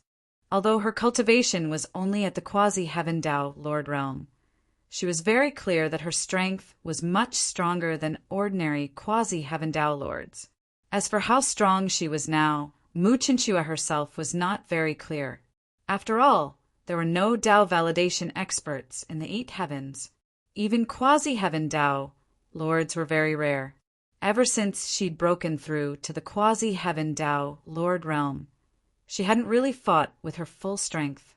Moreover, she'd already guessed that Sakyamuni would attend the invitation from the Xianmi Sky region's emissary. The reason she'd accepted the invitation so fearlessly was naturally because she was confident in her own strength. However, Mu Chinchua frowned when she saw Sakyamuni. She'd noticed that Sakyamuni had the aura of a Tao validation expert. Although she'd deliberately concealed it, her perception was much stronger than ordinary cultivators. Mu Chinchua hadn't expected Sakyamuni to succeed in her Tao validation. However, she wasn't afraid. Although she wasn't very clear about how strong she'd become after completely awakening her phoenix bloodline, she didn't think she'd be suppressed by Sakyamuni, who'd just attained her Tao validation. Sakyamuni, you'd better think before you speak.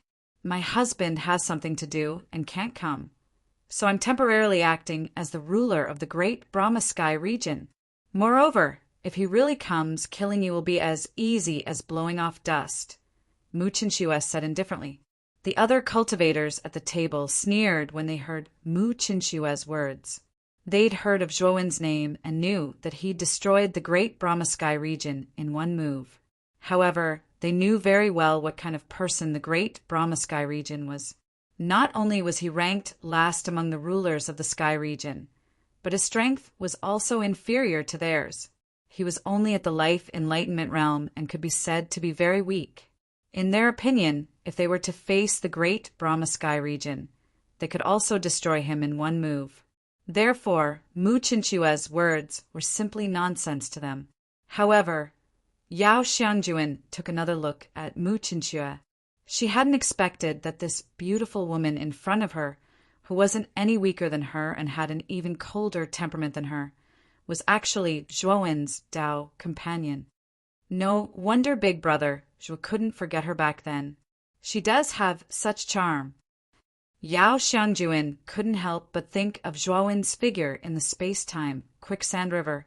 A trace of bitterness rose in her heart. However, it was only bitterness. She also admired Mu Chinchua in her heart. Yao Xiangjuan had quite a good impression of Zhuowen, but it wasn't to the extent of falling in love with Zhuowen. Now that Zhuowen had saved his Tao companion, Yao Xiangjuan was happy for Zhuowen. In Yao Xiangjuan's opinion, she and Zhuowen were more like close friends. Sakyamuni gave a cold snort, but he didn't say anything. However, he looked at Mu Chinchua as if he was looking at a dead person. Clearly, in Sakyamuni's eyes, Mu Chinchua was no different from a dead person. Are you little sister Xiangjuan? Zhuowen had mentioned you in front of me before. Mu Chinchua turned her head slightly and looked at Yao Xiangjuan not far away, greeting her with a smile. Yao Xiangjuan nodded and said in an embarrassed voice, "Hello, big sister Chinchua. Back then, my master treated Big Brother Zhuo." Mu Chinchua waved her hand and said, "It's all in the past. You can't decide what happened back then. Moreover, Zhuowen doesn't blame you, so you don't need to worry about it." Yao Xiangjuan excitedly nodded and said, "Many thanks, Big Brother Zhuo and Big Sister Chinchua." I was still worried about how to explain it to Big Brother Zhuo. Mu Chinchua revealed a faint smile before sending a sound transmission. "Little Sister Xiangjuan, your main goal in coming here should be to take revenge on Sakyamuni, right?" Yao Xiangjuan wasn't surprised that Mu Chinchua had guessed her goal in coming here. Sakyamuni had killed Palace Master Wu Ju and destroyed the Six Desires Palace, causing the Six Desires Heavenly Region to fall into deep trouble. This grudge was irreconcilable, and the cultivators of the Eight Heavens knew about it. It was natural for Mu Chinchua to guess it. "It's best if you don't act rashly," Mu Chinchua said in a serious voice. Yao Xiangjuan was stunned and asked back in a surprised voice, "Big Sister Chinchua, is there a problem?" Chapter 26-21. Doubt root Yao Xiangjuan's pupils shrank. It was a good thing her mind wasn't bad, so she calmed herself down and replied in a voice filled with disbelief, How is this possible? It's very hard to prove one's Tao in the 8 heaven domains. Did Sakyamuni really succeed? It's definitely true. My perception is quite sharp, and when I came to the temple, I could feel a trace of Tao aura from Sakyamuni. This Tao aura is much stronger than a half-step heavenly Tao master. Mu Qinxue said in a serious voice. Yao Xiangjuan's beautiful eyes focused as she revealed a bitter look. She had relied on the heaven domain's spring white snow to increase her cultivation by leaps and bounds, reaching the peak of the life and death realm. Although she was not as strong as Sakyamuni, at least the gap between them was not that big. But she never would have thought that Sakyamuni would succeed. She knew that, with her current strength, she could not compare to Sakyamuni at all. Then what should we do? With Sakyamuni's personality, he'll probably make a move after the temple conference. Yao Xiangjuan was a bit panicked. Mu Qinxue calmly said, Little sister Xiangjuan, do you believe me?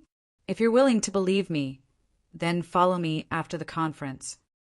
Yao Xiangjuan looked up and met Mu Qinxue's calm eyes. Her panicked heart calmed down a bit as she said with a strong nod, Big sister Qinxue, I believe you. Mu Qinxue revealed a faint smile. You can just follow me when the time comes. Let's listen to what the envoy has to say. Yao Xiangjuan nodded and did not send any more sound transmissions. She just silently sat in front of the table. Is there no one from the Hua Xia heaven domain coming?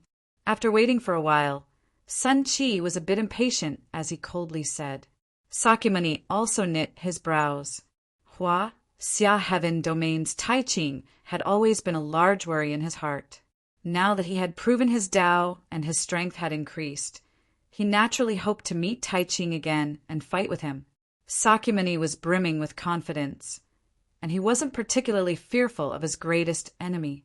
He believed that even if Tai Ching had a powerful trump card, the difference in cultivation couldn't be made up for by trump cards.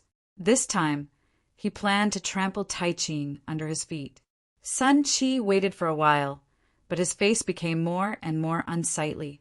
Then he stopped waiting and walked to the main seat of the table, saying coldly, It seems that the Tianyuan realm of Hua Xia wants to test my patience. Well, since no one from the Tianyuan realm of Hua Xia is coming, then forget it.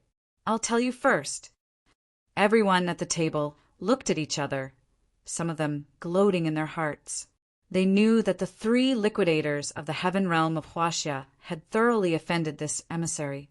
This emissary was a genuine Tao-confirming powerhouse.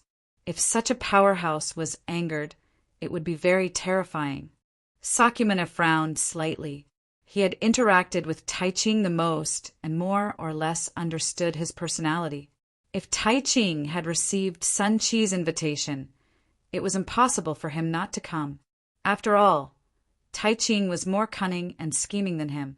It was impossible for him to do such a stupid thing.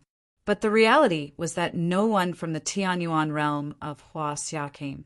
I think everyone has heard of the heavenly moat. On the other side of the heavenly moat is the 9th heaven, which is called the Xianmi heavenly domain. Maybe you don't know that, in addition to the Xianmi heavenly domain, there is an extremely powerful heavenly domain called the prehistoric heavenly domain.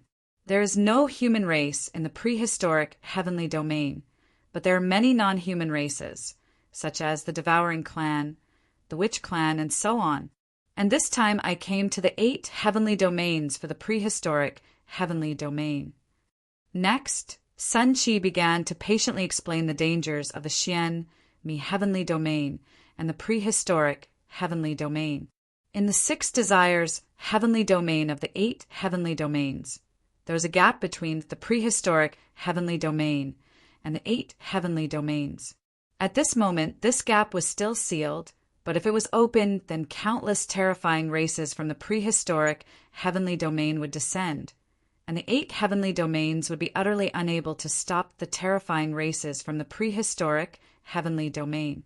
After all, in the prehistoric heavenly domain and Xianmi heavenly domain, the void heaven realm was the lowest level of existence, and Tao affirmation realm ferocious beasts could be found everywhere. Once the prehistoric heavenly domain invaded, then the 8 heavenly domains would be utterly unable to stop it, and they would be annihilated in a short period of time. The reason Sun Chi had come to notify the rulers of the 8 heavenly domains was to take away the humans in the 8 heavenly domains that possessed Tao roots. After all, even though the 8 heavenly domains were extremely barren of energy, there were quite a number of humans, so perhaps a few extremely talented geniuses would appear. Sakyamuni was the best example. Sun Chi knew that it would be slightly difficult to recruit Sakyamuni. After all, Sakyamuni's cultivation was on par with his own, and the latter was extremely ambitious, so he might look down on the White Rainbow Hall. However, it was very easy to recruit those cultivators that were still weak. The Xianmi heavenly domain's cultivation system was much more complete than the 8 heavenly domains, and it was much more advanced. In the Xianmi heavenly domain, once a cultivator's cultivation reached the heavenly god realm, they would be able to roughly determine their future accomplishments and whether they would be able to smoothly attain the Tao. Because in the Xianmi heavenly domain, all the cultivators that were able to smoothly attain the Tao possessed Tao roots within their bodies, and Tao roots could give birth to Tao veins that allowed them to continue cultivating after attaining the Tao. Tao veins could absorb the quintessence of the heavenly Tao and refine it into their own Tao aura, allowing them to become one with the heavenly Tao in battle and be able to borrow the energy of the heavenly Tao at will. It was precisely because they could borrow the energy of the heavenly Tao at any time that they were on a completely different level from cultivators below the Tao affirmation realm. This was also the reason why Tao affirmation realm experts were extremely rare in the 8 heavenly domains. Because the 8 heavenly domains didn't have a systematic method to test their Tao roots, and they didn't know how to unearth true geniuses. Coupled with the fact that the 8 heavenly domains were barren of star energy, if one wanted to cultivate and attain the Tao in the 8 heavenly domains, then it was simply 1 in a million, and the probability was simply too small. Which one of you is willing to follow me to the Xianmi heavenly domain? But let's make a deal first. I'll only take cultivators with Tao roots, and I won't take cultivators without Tao roots. Sun Chi spoke in a deep voice. Cough, cough. Emissary Sun, according to what you said, the Xianmi heavenly domain can determine whether a cultivator has the talent to attain the Tao in advance, but we still have some doubts. Why don't you demonstrate it for us to see?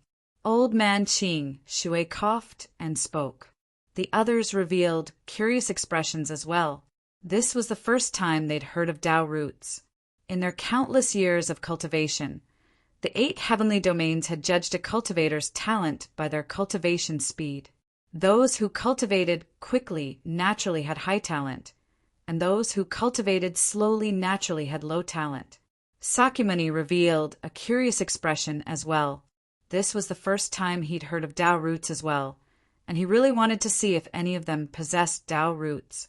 Mu Chinxue and Yao Xiangjuan revealed curious expressions as well. Sun Chi flicked his finger and took out an irregular crystal from his spirit ring. Chapter 26-22. Testing the Tao root. Tao roots are divided into grades as well, and they're respectively heaven, earth, dark, and yellow. The highest grade is the heaven grade Tao root, and the lowest is the yellow grade Tao root. It's practically impossible for those without Tao roots to attain the Tao, said Sun Chi indifferently. You go first. Sun Chi pointed at the old man as he spoke. It was this old man who'd suggested testing the Tao root. Even though the old man seemed to be old and weak, he was extremely interested in testing the Tao root. So, he stood up while a trace of spirit appeared in his muddy eyes. Place your right hand on the testing stone, said Sun Chi. The old man nodded and placed his right hand on the crystal. After that, Sun Chi started to chant, and then the translucent and crystalline testing stone started to change. The crystal emanated a trace of yellow light. However, the yellow light was extremely weak, and it was like the afterglow of dusk. It was filled with the aura of someone past their prime. It's barely in Tao root, but it's very weak. It can probably only be called a pseudo-Tao root. Sun Chi's indifferent voice resounded while his gaze carried disdain. Pseudo-Tao roots could be found everywhere in the Xianmi heavenly region. It was very difficult for cultivators that possessed pseudo-Dao roots to attain the Dao by themselves unless a great figure spent a great deal of effort to help them attain the Dao by force. However, this was an arduous and unrewarding task. After a cultivator with a pseudo-Dao root was forcefully attained by a great figure, their cultivation would forever remain at the Heaven Dao Lord realm, and they would be unable to advance in their entire lifetime, let alone break through. However, Sun Qi didn't reveal his disdain. After all, the old man was the person in charge of the Tusita heavenly region. If Sun Qi wanted to recruit people from the Tusita heavenly region, then he had to rely on the old man's ability to rally people. The old man frowned when he saw the results of the test. Obviously, he wasn't satisfied with the results. It was obvious that the old man's natural talent was very ordinary, and it was probably very difficult for him to attain the Dao. After that, Sun Qi went to test the Dao roots of the three people in charge of the Boundless Radiance heavenly region, Yama heavenly region, and Mahesvara heavenly region. He noticed that they were only slightly stronger than the old man and had barely attained the yellow-grade Dao root. Let me give it a try. Yao Shangjuan was very interested and started to test it as well. The crystal suddenly emitted a blazing yellow light, and when the yellow light reached its peak, it suddenly changed into a cyan color. Although the green light wasn't as intense as the yellow light, it was still dazzling enough. Sun Qi's eyes lit up, and he gazed at Yao Xiangjuan with pleasant surprise as he said, "It's actually a profound, great ancestral Dao root.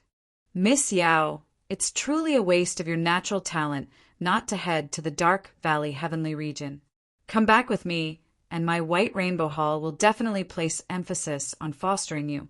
In the future, your cultivation will at least be at the level of Lord Chaotic, and perhaps you'll be able to break through to the second step of the Dao validation." Yao Xiangjuan's beautiful eyes were also filled with excitement, but she quickly calmed down and said, "If you can help me kill Sakyamuni, why can't I follow you back to the White Rainbow Hall in the Xianmi heavenly region?" Sun Qi's brows knit together tightly. Sakyamuni was the person he thought highly of the most. As far as he was concerned, Sakyamuni's ancestral Dao root was at least at the profound grade, and he naturally didn't want to miss the opportunity to recruit such a genius, let alone deal with Sakyamuni. Yao Shangjuan noticed Sun Qi's dilemma as well, and she grunted coldly before sitting back down without saying a word. Sun Qi was slightly helpless, yet his gaze descended onto Mu Qinxue, and there was a different expression in the depths of his eyes. "Miss Mo, would you like to take the test as well?" asked Sun Qi. Mu Qinxue refused resolutely. "There's no need. I'm clearly aware of whether I possess a spirit vein or not." Sun Qi glanced deeply at Mu Qinxue, yet he didn't force her. He looked at Sakyamuni instead because amongst all of them, he was actually the one who looked forward to Sakyamuni's ancestral Dao root the most. "I'll take the test as well." Sakyamuni nodded, and then he walked over to Sun Qi and covered the crystal with his right palm. In just an instant, yellow light shot into the sky, and then the yellow light swiftly changed into green light. Moreover, the green light grew more and more dazzling, and it even surpassed the intensity of the green light Yao Xiangjuan emitted during her test. Sun Qi's eyes lit up, and then he noticed to his pleasant surprise that the bright light suddenly shot into the sky and slowly turned brown. Only when the color had completely turned brown did the light slowly recede. Sakyamuni frowned slightly. The crystal had only changed color 3 times, yet ancestral Dao roots had 4 grades. In other words, his ancestral Dao root could only be considered to be an earthly grade ancestral Dao root, and it hadn't attained the heavenly grade. However, Sun Qi was truly shocked. He hadn't expected that Sakyamuni's natural talent would be so formidable and actually possess an earthly grade ancestral Dao root. After all, earthly grade ancestral Dao roots were 100% capable of stepping into the second step of the Dao advancement, so long as one didn't perish on the way. "I must take this fellow into the White Rainbow Hall, no matter the cost."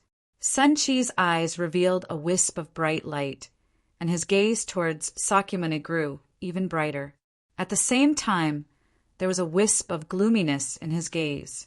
He was very clearly aware that he'd already occupied the initiative when he came to the 8 great heavens this time, and he was absolutely unwilling to let such a genius like Sakyamuni slip by.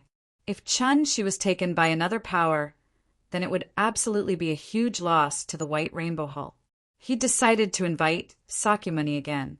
If Sakyamuni didn't know what was good for him, then he could only make a move and annihilate Sakyamuni.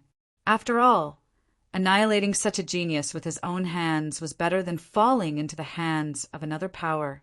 Sakyamuni's perception was extremely acute, and he'd sensed Sun Chi's killing intent at the instant he revealed it. Sakyamuni thought for a moment and understood Sun Chi's thoughts at this moment. Sakyamuni, so long as you agree to join the White Rainbow Hall, then I promise that you'll definitely become the successor of the White Rainbow Hall in the future. Besides that, I've already sent a message to our hall master regarding your matters, and he's willing to make you the successor. Sun Chi suppressed the excitement in his heart and extended another invitation to Sakyamuni.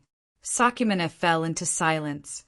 He was very clearly aware that if he refused again, then he would stand on the opposite side of Sun Chi, and that was absolutely unwise. After all, he'd just attained the Tao, and his cultivation hadn't stabilized. Moreover, Sun Chi had attained the Tao much longer than him, and Sun Chi possessed many trump cards. If they really fought, then Sakyamuni knew that he wasn't a match for Sun Chi at this moment. Sakyamuni was silent for a moment, but then he smiled and said, "I'm honored to join the White Rainbow Hall." Sun Chi was startled. He didn't expect Sakyamuni, who'd tactfully refused him before, to agree so readily now. He was overjoyed and didn't think about the contrast between Sakyamuni's attitude before and after.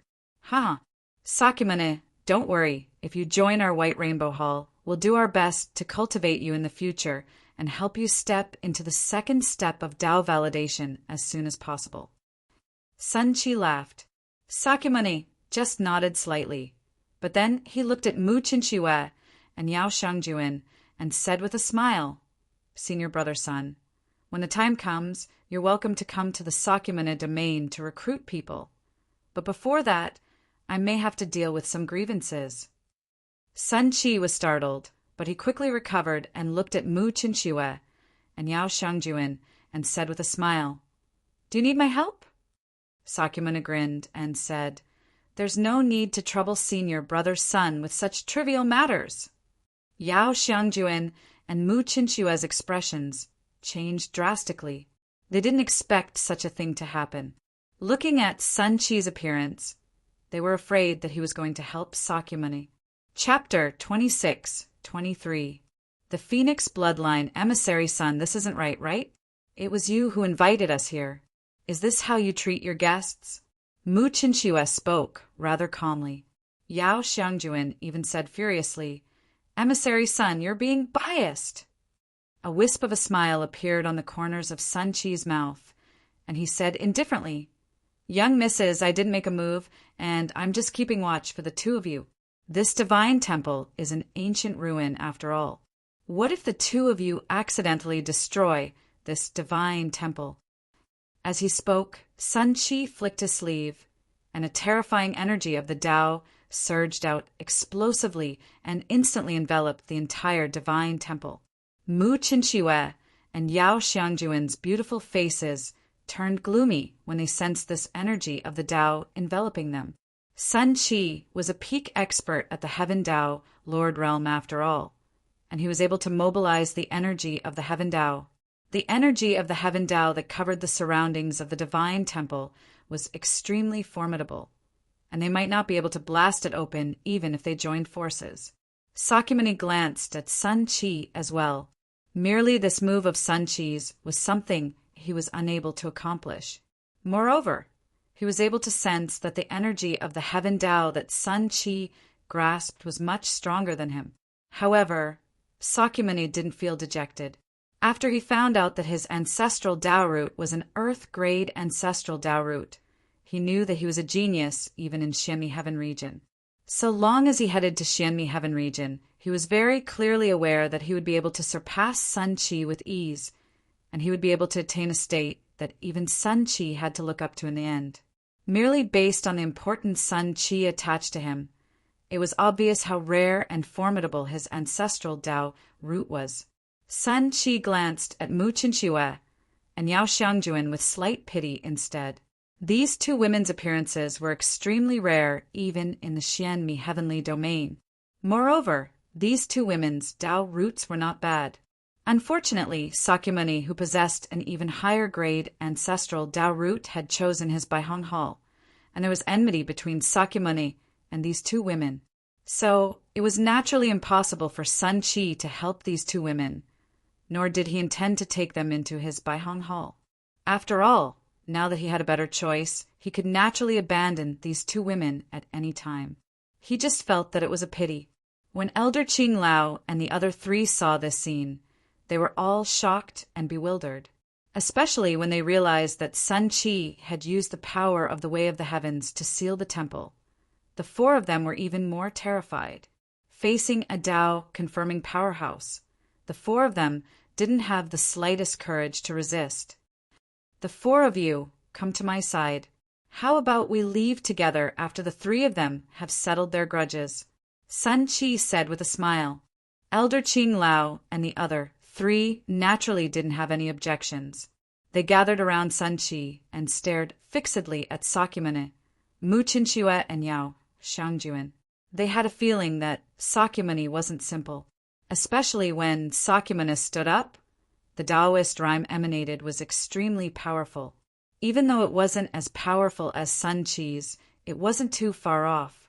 Could it be that Sakyamuni has succeeded? Elder Qing Lao was surprised and bewildered as he muttered with a frown on his face. "Sakyamuni, you killed Palace Master Wujue and destroyed my 6 Desires Palace for no reason. You're truly too ruthless." Palace Master Jingyin glared at Sakyamuni furiously. Sakyamuni sneered and casually slapped out a palm towards Palace Master Jingyin.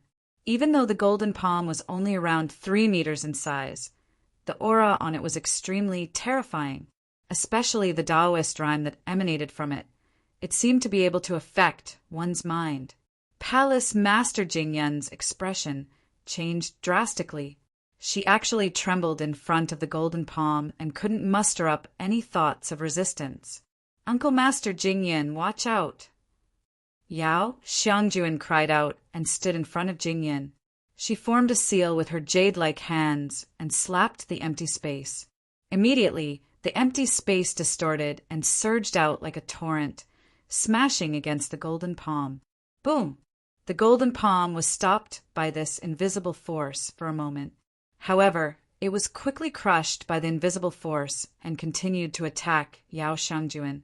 Yao Xiangjuan gritted her teeth and her entire body was wrapped in milky white energy. Then the milky white light condensed and turned into a 3'6" Guqin. This Guqin was the heavenly domain's heavenly domain source, spring white snow. Dong! Yao Xiangjuan's jade-like hands gently plucked the strings of the Guqin. Waves of Guqin music surged out and slammed into the golden palm. Then, Yao Xiangjuan kept plucking the strings of the Guqin. The waves of Guqin music were more terrifying and powerful than the previous one, and Yao Xiangjuan kept retreating. When she retreated nearly 100 steps, she stepped on the ground and plucked the strings of the Guqin again. Suddenly, the Guqin music was earth-shattering. Like a violent storm, it slammed into the golden palm. The golden palm, which had been weakened by the Guqin music again and again, completely collapsed into countless golden light spots under the last wave of Guqin music. Yao Xiangjuan's face was pale, and a trace of blood flowed from the corner of her mouth. Her beautiful eyes were full of horror. She didn't expect that Sakyamuni's casual move would force her to use all her strength to barely block it. "You have indeed succeeded in proving your way," Yao Xiangjuan said gloomily. Palace Master Jingyun hurried to Yao Xiangjuan with an apologetic look in her eyes. At the same time, she also regretted it. If she had known that Sakyamuni had already proven his way, she wouldn't have asked Yao Xiangjuan to accept Sun Qi's invitation. Yao Xiangjuan comforted her softly, indicating that this matter didn't matter. At this moment, Mu Qinxue came to Yao Xiangjuan's side and asked, "Little sister Xiangjuan, are you all right?" Yao Xiangjuan forced a smile and said, "I'm fine. I'm just a little injured. It's nothing serious." Mu Qinxue shook her head. Although Yao Xiangjuan's injuries didn't seem serious, Mu Qinxue could sense that Yao Xiangjuan's injuries weren't light. She had already suffered serious internal injuries. "Yue Zhu, Magatama, the two of you take little sister Xiangjuan and retreat," Mu Qinxue said in a deep voice. Yue Zhu and Magatama, who had been following behind Mu Qinxue, exchanged glances. Both of them could see the worry in their eyes. Although they knew that Mu Qinxue's cultivation was very high and she was very strong, as far as they knew, Mu Qinxue was only a half-step Heavenly Tao Master.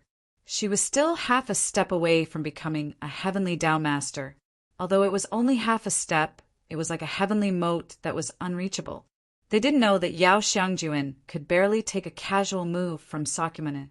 They knew that Mu Qinxue was stronger than Yao Xiangjuan, but no matter how strong she wasn't a true Heavenly Tao Master.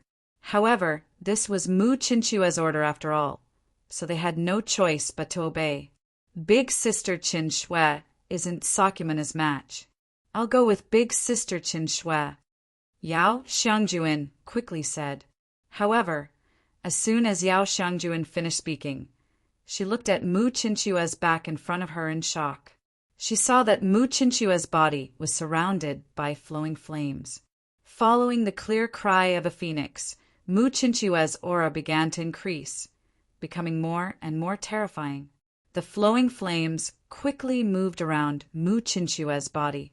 It was like a cycle of reincarnation, condensing into the image of a phoenix. Mu Qinxue was inside the fire phoenix. It was like she was wearing a beautiful coat of fire phoenix. She suddenly soared into the sky and charged at Sakyamuni. Chapter 26-24. A sword soared through the sky. Sakyamuni was surprised by Mu Qinxue's aura that had suddenly risen explosively. This aura was so strong that it was practically on par with his own aura. What's going on with Mu Qinxue? How many years has it been since we last met? She's actually changed so much. Sakyamuni thought in his heart as he took a step forward. Golden light erupted from his entire body, and he seemed like a golden statue that was covered in golden armor. Rumble! Sakyamuni instantly flashed over, and his fist was like a rainbow that shot through the sky, and it smashed towards Mu Qinxue's chest. Mu Qinxue's beautiful eyes were cold while flames flowed throughout her body. She opened her palm and lightly stretched it out. The flames that covered her palm possessed an extremely terrifying temperature, and the surrounding air was scorched to the point of being distorted and collapsed. Bang! Their attacks collided, and it caused a terrifying airflow to arise. Space collapsed endlessly, and strong winds swept through the surroundings like the sharpest blade. The entire Hu Divine Temple shook violently under the terrifying wave of air, and it seemed like it would collapse at any moment. The four of them let out muffled groans as they retreated incessantly, and they directly retreated to the edge of the temple. If it wasn't for the barrier that Sun Qi had set up at the edge of the temple, all four of them would have been blasted out of the temple. It wasn't just the old man. The four of them on Yao Xiangjuan's side were in an extremely sorry state as well. Only Sun Qi stood on the spot without moving with his hands behind his back, and he stared unblinkingly at the battle before him. Sakyamuni and Mu Qinxue each took over 10 steps back, and both of them revealed solemn expressions. I underestimated you. Your cultivation is at most at the half-step Heavenly Tao Lord, but the bloodline in your body isn't ordinary, and it's actually capable of improving your combat strength to such a terrifying extent. Sakura spoke coldly. Mu Chinchue's beautiful eyes were cold as she said, I didn't expect you to have successfully attained your Tao. Originally, I came here with the intention of killing you, but I didn't expect such an unforeseen event to occur. Sakyamuni laughed and said, My goal is similar to yours. I came here to kill that Zhuowen. Unfortunately, not only is that guy a coward, he even asked a woman to stand up for him. Calling him a coward is too apartment. You're not allowed to insult my husband. You're courting death. Mu Chinchue's beautiful eyes were filled with killing intent. She stomped her foot and swept toward Sakyamuni like a waterfall across the sky. The phoenix phantom let out a deafening and clear cry. Invisible sound waves spread out and actually affected the barrier set up by Sun Qi. Bang, bang, bang. Sakyamuni and Mu Chinchue fought once more, and the aftershock from their battle grew more and more terrifying. It actually affected the entire Hu Divine Temple and the barrier in the surroundings. On the other hand, Yao Xiangjuan and the others resisted the aftershock with great difficulty, and they watched with shock as the battle between Mu Chinchue and Sakyamuni continued. How formidable! Yao Xiangjuan gazed at Mu Chinchue's figure with shock. She hadn't expected that Zhuowen's Tao companion would actually be so formidable. She'd seen Zhuowen fight in the past, and the gap between Zhuowen and Mu Chinchue wasn't just a little bit. Of course, Yao Xiangjuan hadn't seen Zhuowen for a very long time, so she was naturally unaware that Zhuowen's strength had advanced by leaps and bounds during this period of time. Especially Zhuowen's King Devourer.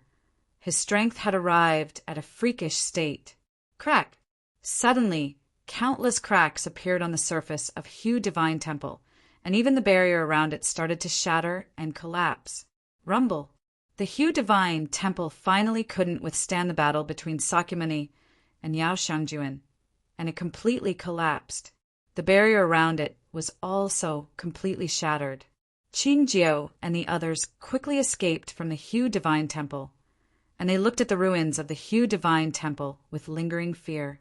Yao Xiangjuan had already led Jingyin, Yuezhu, and Magatama out of the Hu Divine Temple in advance. Bang! After the 8 of them left the Hu Divine Temple, the ruins of the Hu Divine Temple suddenly exploded, and Mu Chinchue and Sakyamuni fought like ferocious beasts again. It was an earth-shattering battle, and the sun and moon seemed to have lost their light. The battle was extremely terrifying. Sun Qi waved his hand, and the ruins above were easily dispersed by him. He quietly watched the battle between Mu Chinchue and Sakyamuni, and his eyes flickered as if he was weighing something. Boom! Mu Chinchue and Sakyamuni separated again, and the contempt on Sakyamuni's face was no longer present. He looked deeply at Mu Chinchue and said, Mu Chinchue, your strength is not bad, and you are qualified to receive my strongest attack. Once I have killed you, I'll naturally go look for Zhuowen and kill him as well, so as to avoid future troubles. At this point, Sakyamuni's killing intent soared to the sky, and immediately behind Sakyamuni, golden rings of light appeared, densely packed, and there were thousands of them. From these golden rings of light, various powerful divine weapons flew out, and each of them was shining with a golden light, and it was difficult to look at them directly. Thousands of golden divine weapons rushed towards Mu Chinchue like a flood. From afar, it looked like a golden river, and it was extremely magnificent. Mu Chinchue was not to be outdone. The phoenix silhouette on her grew even more solid, and then Mu Chinchue stepped into the air, and terrifying flames spread in all directions, immediately turning into a sea of fire. Bang! Bang! Bang! The golden river collided with a boundless sea of fire, and dazzling sparks erupted. Sakyamuni sneered. He formed a seal with both hands, and suddenly pointed with his right hand. Immediately, the golden river pierced through the sea of fire like a rainbow, and directly blasted towards Mu Chinchue's heart. Mu Chinchue's expression changed slightly, but she did not panic. Instead, she pointed at her forehead with her right hand, and the mark of a flaming phoenix appeared on her forehead. Afterwards, the boundless sea of fire in the surroundings actually began to change and formed silhouettes of phoenixes. Although these silhouettes of phoenixes were much smaller than the ones on Mu Chinshua's body, their power could not be underestimated. The silhouettes of phoenixes were like moths to a flame, and they completely blocked the terrifying attack of the Golden River. Sakyamuni frowned slightly and snorted coldly. He took a step forward and followed the Golden River into the sea of fire. Afterwards, he formed a seal with his right hand and shouted, "Condense!" The silhouettes of golden divine weapons fused together, and in the end, they landed in Sakyamuni's hand. At a closer look, the weapon in Sakyamuni's hand shone with golden light, and it seemed like a sword, but it was not a sword. The hilt of the weapon was golden, but the blade was blood red, and the blade was covered in dense runes. This is the Emperor's sword that I have refined for countless years, and after fusing with countless void sky divine weapons, it finally took shape. The moment I confirmed my Tao, it also comprehended its own Tao and became a Tao confirming divine weapon. Today, I will use you as a sacrifice to my sword. Sakyamuni gently stroked the divine sword in his hand, and then with a wave of his hand, the silhouettes of phoenixes that surged towards him were instantly destroyed. Bang! Bang! Bang! Sakyamuni swung his sword again and again, and all the silhouettes of phoenixes in front of him could not stop his sword at all.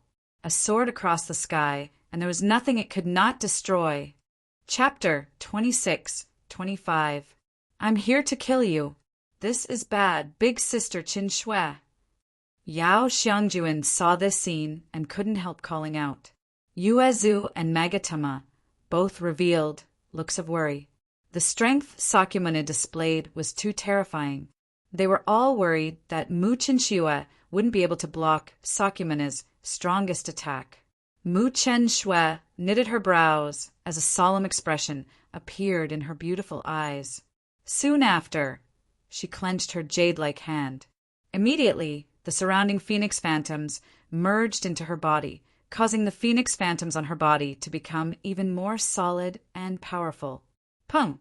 When Sakyamuni's sword slashed down, the aura of the phoenix phantoms reached its strongest point. Flames and golden light intertwined, and a terrifying light filled the entire starry sky. Mu Chinshui and Sakyamuni's figures were covered in this light, and no one could tell who had won or lost. However, the moment the light surged out, Sun Qi's eyes burst out with an intense light. Immediately after, he stomped his right foot and quietly swept into the light. At this moment, in the center of the light, Mu Chinshui and Sakyamuni were in a difficult stalemate. Sakyamuni's brows tightly knit. He never thought that Mu Chinshui would be this strong. He had already used his strongest attack, but he had only gained the upper hand. He still wasn't strong enough to defeat Mu Chinshui. Sakyamuni seemed to have sensed something. He looked to the side and saw a figure quickly flying over. Then a palm flew out and slammed towards Mu Chinshui. When Mu Chinshui sensed this palm, her expression completely changed. She wanted to pull out her hand to block this palm, but it was a pity that she was in a stalemate with Sakyamuni and couldn't pull out her hand at all. In the end, Mu Chinshui could only watch as the palm broke through her defense and landed on her chest. However, Mu Chinshui also moved her body at the last moment. The palm that was originally on her chest finally landed on her shoulder. Puchi, the powerful Taoist rhyme, stirred inside Mu Chinshui's body like a meat grinder. Then Mu Chinshui flew out like a leaf. When the light completely disappeared, Yao Xiangjuan and the others saw Mu Chinshui's figure flying out. Then they saw a stalwart figure standing beside Sakyamuni. This figure was Sun Qi. Despicable. When Yao Xiangjuan saw this scene, she immediately thought of what had just happened. She stomped her foot and rushed towards Mu Chinshui, trying to catch Mu Chinshui's body. At this moment, all the meridians in Mu Chinshui's body were being attacked by Sun Qi's Taoist rhyme. Her body was weak and she couldn't move at all. If Sakyamuni gave her another blow, she would definitely die. Sakyamune just looked at Sun Chi coldly and didn't say anything. Instead, he held the divine sword in his right hand and casually slashed at Mu Chinchua. The blood-red sword light, mixed with gold, rushed towards Mu Chinchua. With Sakyamune's eyesight, he could naturally see that Mu Chinchua was defenseless at this moment. His casual slash was enough to kill Mu Chinchua. Unrelated people, don't interfere in this battle. Scram! Sun Chi looked indifferently at Yao Xiangjuan, who was rushing over. With a wave of his sleeve, a vast power surged out. Yao Xiangjuan's face changed greatly. She could only summon the spring snow of the sky domain's origin to barely block the attack. However, she was also hit by the terrifying aftershock and vomited blood. Mu Chinchua's face was pale. Looking at the approaching sword light, the corner of her mouth revealed a trace of bitterness. In the end, I still miscalculated step.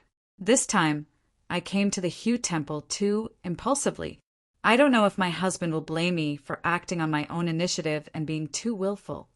Mu Chinchua sighed softly. She thought of Zhuowen's figure. In fact, the thing she wanted to do the most now wasn't to avoid the sword light, but to see Zhuowen's figure again. Boom! The moment the sword light rushed over, it was intercepted by a gray light. Immediately after, a brilliant light burst out. Sakyamune's eyes narrowed. Only then did he see the true face of the gray light. It was actually a gray divine sword. The gray divine sword's surface flowed with Taoist rhymes. Its aura was even stronger than the divine sword in Sakyamune's hand. Clearly, it was also a divine weapon. Who is it? Sakyamune said coldly. Whoosh! Just as Sakyamune finished speaking, a stream of light rushed over as if it had traveled through time and space. In an instant, it landed beside Mu Chinchua. A young man in white walked down from the space-time roulette. His right arm was tightly wrapped around Mu Chinchua. His eyes were filled with intense killing intent. Mu Chinchua stared blankly at the young man in white in front of her.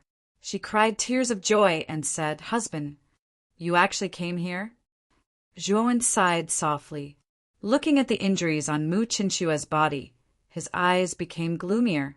His right hand formed a sword and pointed at the acupoints all over Mu Chinchua's body. He forcefully guided out the Taoist rhymes that were wreaking havoc in Mu Chinchua's meridians. Only then did Mu Chinchua regain her mobility. Chen Shui, you're too reckless. Don't act on your own next time, Zhuowen said sternly. When he learned that Mu Chinchua was coming to the Seuss Divine Temple, he knew what Mu Chinchua was planning. She definitely wanted to help him deal with the Nadi Shiva. Although Mu Chinchua's awakened phoenix bloodline was very powerful, it was still impossible for her to defeat Sakyamune. Moreover, Sun Chi had made a move this time. If Zhuowen hadn't arrived in time, Mu Chinchua would have been dead by now. Mu Chinchua shrank her head and responded with a guilty conscience. Sun Chi looked at Zhuowen in confusion and then asked Sakyamune, "Who is this person?" Sakyamune's eyes were filled with strong killing intent as he stared at Zhuowen. He said in a deep voice, "He is Zhuowen, the true ruler of the great Brahma domain. He is also someone I must kill." Sun Chi nodded. He didn't know who Zhuowen was, but he knew that he was Mu Chinchua's husband. Moreover, the reason why Mu Chinchua was fighting with Sakyamune was because of the conflict between Zhuowen and Sakyamune. So Mu Chinchua stood up for him. He's only in the death comprehension realm. Sakyamune, I think you can easily deal with this kind of trash, right? Sun Chi said with a look of disdain after discovering Zhuowen's cultivation aura. Sakyamune nodded and looked at Zhuowen with ridicule and disdain. He glanced at the sacrificial death sword that floated around Zhuowen, and then he said indifferently, "Zhuowen, you've finally shown yourself, you coward. But do you think you can go against me by relying on a divine Tao affirmation artifact? Aren't you too naive?" Zhuowen put down Mu Chinchua and looked at Sakyamune coldly. "Contend? I, Zhuowen, am here to kill you. You, think too highly of yourself by using the word contend. Chapter 26:26. Zhuowen versus Sakyamuni. Brother Zhuo, Yao Xiangjuan, and the others quietly came to Zhuowen's side. Among them, Yao Xiangjuan looked at Zhuowen worriedly. She could also see that Zhuowen's current cultivation was only at the death enlightenment state. Although she knew that Zhuowen's combat strength was extraordinary, the gap between the death enlightenment state and the heavenly Tao Master was too big. No matter how heaven-defined Zhuowen was, it was impossible for him to cross the entire realm and fight against Sakyamuni, who was at the heavenly Tao Master level. Palace Master Jingyan, Megatama, and Yuezhu also looked worried. Their thoughts were similar to Yao Xiangjuan's. They did not think that Zhuowen, who was only at the death enlightenment state, would be a match for Sakyamuni. However, Sun Qi was watching them closely. It was unrealistic for them to escape. After all, in front of an expert like Sun Qi, they could not escape at all. Sun Qi stared at Zhuowen with great interest. The disdain in his eyes became even more intense. He did not take Zhuowen, who was only at the death enlightenment state, seriously. What he cared about was that this little guy, who was only at the death enlightenment state, dared to be so arrogant in front of Sakyamuni, who was a heavenly Tao Master. In Sun Qi's view, Zhuowen's behavior was simply a brainless act of seeking death. Husband, Sakyamuni has successfully attained the Tao. You, Mu Qinqiwe said worriedly. However, before Mu Qinqiwe could finish her words, she coughed and spat out a mouthful of blood. Her beautiful face was as pale as snow. Zhuowen quickly took out a level 9 divine healing pill from his spirit ring and gave it to Mu Qinqiwe. The latter's complexion became better, but the injuries in her body were too serious. She would need a long time to recuperate. Ever since Zhuowen became a Tier 9 alchemist, concocting Tier 9 divine pills was basically a piece of cake for him. In addition, he had inherited the alchemy Tao of the Emperor Pill Fire, so the Tier 9 divine pills he concocted were all of unique quality. They were much stronger than ordinary Tier 9 divine pills. Chun Shui, today I'll cut off Sakyamuni's for you, Zhuowen said with a smile. Mu Qinqiwe, when she saw the confident smile on translation. Although she knew that Zhuowen's cultivation death enlightenment state, she was surprisingly confident in Zhuowen. Although she knew that Zhuowen's translation, she was still, she Mu Qinqiwe. She had never doubted Zhuowen. Along the way, she was very clear about what Zhuowen had gone through. He had suffered much more than her. Zhuowen's words were never empty words. After Zhuowen handed Mu Qinqiwe over to Yao Xiangjuan and told her to take good care of Mu Qinqiwe, he walked towards Sakyamuni step by step. Yao Xiangjuan's expression was complicated. She wanted to persuade Zhuowen, but thinking about their current situation, she knew that anything she said would be in vain, because whether Zhuowen fought or not, it was not up to them. Sakyamuni would definitely not let them go, so they had to fight even if they didn't want to. Sakyamuni stared at Zhuowen indifferently as if he was looking at a clown. He said nonchalantly, "Have you finished saying your last words to your little lover? If you're done, come and die." With that, Sakyamuni casually waved his right hand. A golden halo of light appeared on his right hand, and a shining god artifact shot out, directly towards Zhuowen. Zhuowen wielded the Sacrifice of Death sword in his right hand and swung it violently. The Sacrifice of Death sword shot through space, slamming towards the shining god artifact. Rumble! The Sacrificial Death sword was too powerful. The moment the golden divine tool came into contact with the Sacrificial Death sword, it was immediately contaminated by the terrifying death energy of the Sacrificial Death sword. Its surface dimmed, and then it exploded. The Sacrifice of Death sword continued onwards, heading straight for Sakyamuni. Sakyamuni also knew that Zhuowen's divine artifact was not simple. After discovering that the halo of light he had summoned was ineffective against it, he did not dare to be careless. Halos of light immediately appeared behind him. Whoosh! Whoosh! Whoosh! Whoosh! All kinds of god artifacts shot out of the halos like rain. The only similarity between them was that they were all shining with golden light, as if they were draped in the afterglow of the sun. Zhuowen held the Thunderfire sword in one hand and the Blood Immortal sword in the other. He kicked off the void with his right foot and shot out like an arrow, following behind the Sacrifice of Death sword. Countless golden lights were densely packed. Space and time had already been annihilated wherever the golden lights shrouded. The starry sky was distorted, turning into a terrifying zone. Sakyamuni crossed his arms and looked at the dazzling starry sky before him with a mocking smile. Zhuowen's possession of a divine artifact was indeed beyond his expectations. However, how much power could a cultivator who had yet to prove his Tao be able to unleash? Zhuowen had merely comprehended the state of death. In Sakyamuni's eyes, he was much less of a threat than Mu Chinchue. Rip! The moment Sakyamuni's lips curled into a smile, a huge crack appeared on the surface of the endless golden light. It was like a piece of cloth that had been cut open. A divine sword filled with a gray death aura shot out. Zhuowen held the sword with both hands and followed closely behind the divine sword like a god or a demon. Interesting. A little guy who has comprehended the state of death can actually remain unscathed under such an attack. In the distance, Sun Qi raised his eyebrows. He was a little surprised that Zhuowen had actually broken through Sakyamuni's attack. Although Sakyamuni had not used his strongest attack, it was already terrifying enough. Even a true heavenly lawmaster would have to take it seriously. How could Sun Qi not be surprised that such an attack could not directly kill this ant who had comprehended the state of death? Sakyamuni's face darkened.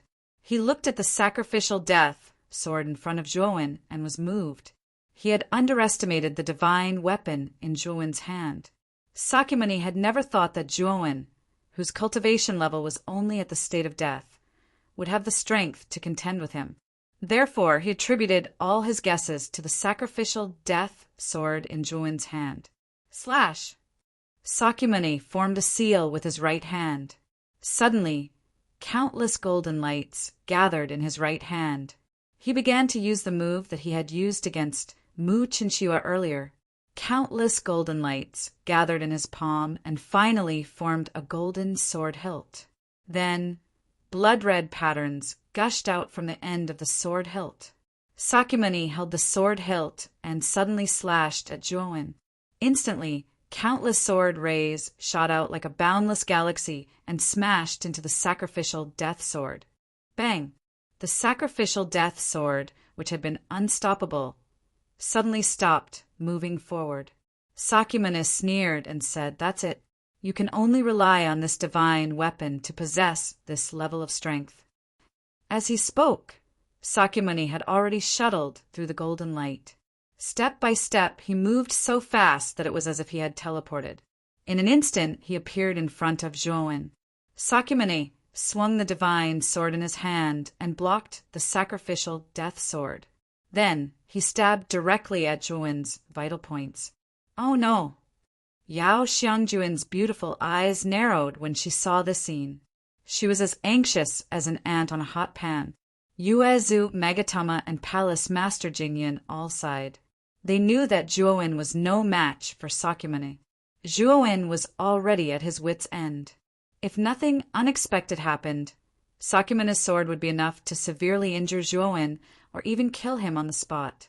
Mu Chinchue watched all of this silently. Her eyes were fixed on Zhuowen's face. She could feel the confidence and fearlessness in Zhuowen's eyes.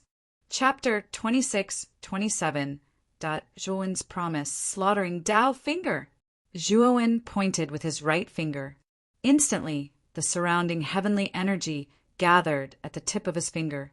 Then, Zhuowen pointed with his right finger and a huge, invisible finger appeared above his head. The invisible finger exuded a terrifying aura as it blocked in front of Zhuowen. Sakyamuni stood on the invisible finger with his sword. Then he felt as if there were countless mountains pressing down on his hand. His right hand could not help but tremble. Thump, thump, Thump! Sakyamuni groaned and could not help but take dozens of steps back. He looked at the huge finger formed by the invisible heavenly energy in shock. Borrowing the power of the heavenly energy? Isn't this the technique of a Tao affirmation expert? You're just an ant that has comprehended the death state. How can you have such a technique? Sakyamuni's face darkened as he looked at Zhuowen in disbelief. Unfortunately, Zhuowen did not care about Sakyamuni at all. The formed, slaughtering Tao finger pierced through the air, wanting to completely crush Sakyamuni. Sakyamuni naturally could not sit still and wait for death. He roared and slashed out with the divine weapon in his hand. Terrifying sword chi filled the air. Every sword chi was terrifying enough to destroy any star system. Sakura blasted out a total of 10 swords, and finally, the terrifying slaying Tao finger was completely annihilated and dispersed. Zhuowen sighed inwardly. The tyrannical slaughtering Tao technique was extremely terrifying. The slaughtering Tao finger was a terrifying secret technique that could even kill a heavenly Tao master. Although Zhuowen had cultivated the slaughtering Tao finger to the extreme, his cultivation was still too low. The slaughtering Tao finger he formed had yet to reach the terrifying power of its peak. If Zhuowen had advanced to the life and death state and used the slaughtering Tao finger again, it would be easy for him to kill Sakyamuni, who had just attained the Tao and had not even consolidated his cultivation. Let's see what other moves you have. I think you can only use such a powerful technique once. After destroying the slaughtering Tao finger, Sakyamuni wiped off the cold sweat on his forehead. He did not expect Zhuowen to have such a powerful trump card. If Zhuowen could use the slaughtering Tao finger a few more times, he knew that it would be difficult for him to block it. However, Sakyamuni also knew that such a powerful technique skill, art finger translation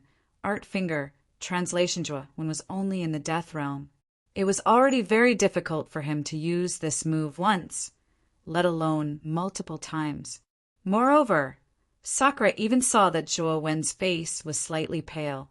Obviously, this move was indeed a huge burden on him. Dai. Translation was is translation is translation translation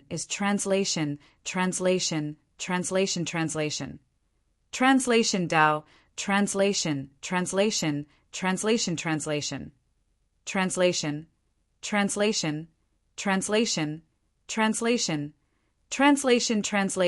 translation Zhuowen smirked when he saw Sakyamuni charging at him again.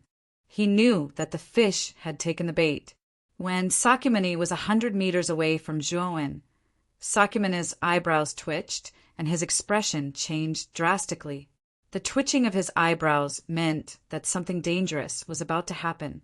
This was one of Sakyamuni's talents. After all, the vertical bar between his eyebrows was very sensitive to danger. Boom!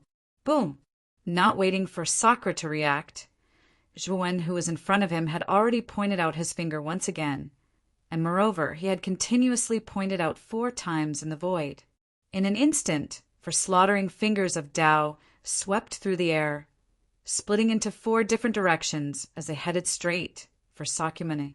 Sakyamuni happened to be in the middle of the 4 slaughtering Tao fingers, so there was basically no way out. He could only face the 4 terrifying, slaughtering Tao fingers head-on. Is this guy trying to trick me? Sakyamuni's eyes widened. He could see the mockery in Zhuowen's eyes. He knew that Zhuowen was just putting on an act for him. Bang! Bang! Bang! The 4 slaughtering Tao fingers were extremely fast. They landed on Sakyamuni's body in an instant.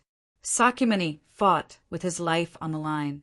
Golden light burst out from his body, and the golden vertical bar between his eyebrows split open, hoping to block Zhuowen's slaughtering Tao fingers. The power of the 4 slaughtering Tao fingers was extremely terrifying.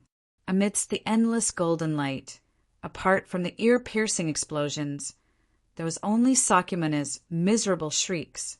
Not good. Sun Chi, who was watching the show, calmly from the side, realized that the situation was bad at the instant Zhuowen executed the 4 slaughtering Dao fingers. He took a step forward and flashed explosively towards Sakyamuni. Unfortunately, he was quite a distance away from Sakyamuni, and Sakyamuni was quite a distance away from Zhuowen. When he arrived, the 4 slaughtering Dao fingers had already erupted, and he could clearly hear Sakyamuni's miserable, shrill cries. "Bastard!" Sun Qi's expression was unsightly, while hesitation appeared in his eyes. The might emanated by the 4 slaughtering Dao fingers gave him a dangerous feeling. He knew that if he charged in just like that, then he would definitely be injured. However, Sakyamuni was a genius that possessed an earth-rank ancestral Dao root, and he was even willing to join the Baihong Hall. Sun Qi wasn't willing to watch as Sakyamuni perished before him. "Little bastard, just you wait." Sun Qi glanced fiercely at Zhuowen, and then he plunged into the terrifying energy that erupted from the slaughtering Dao fingers. "All of you leave this place first." Zhuowen spoke to Yao Xiangjuan and the others with a pale countenance.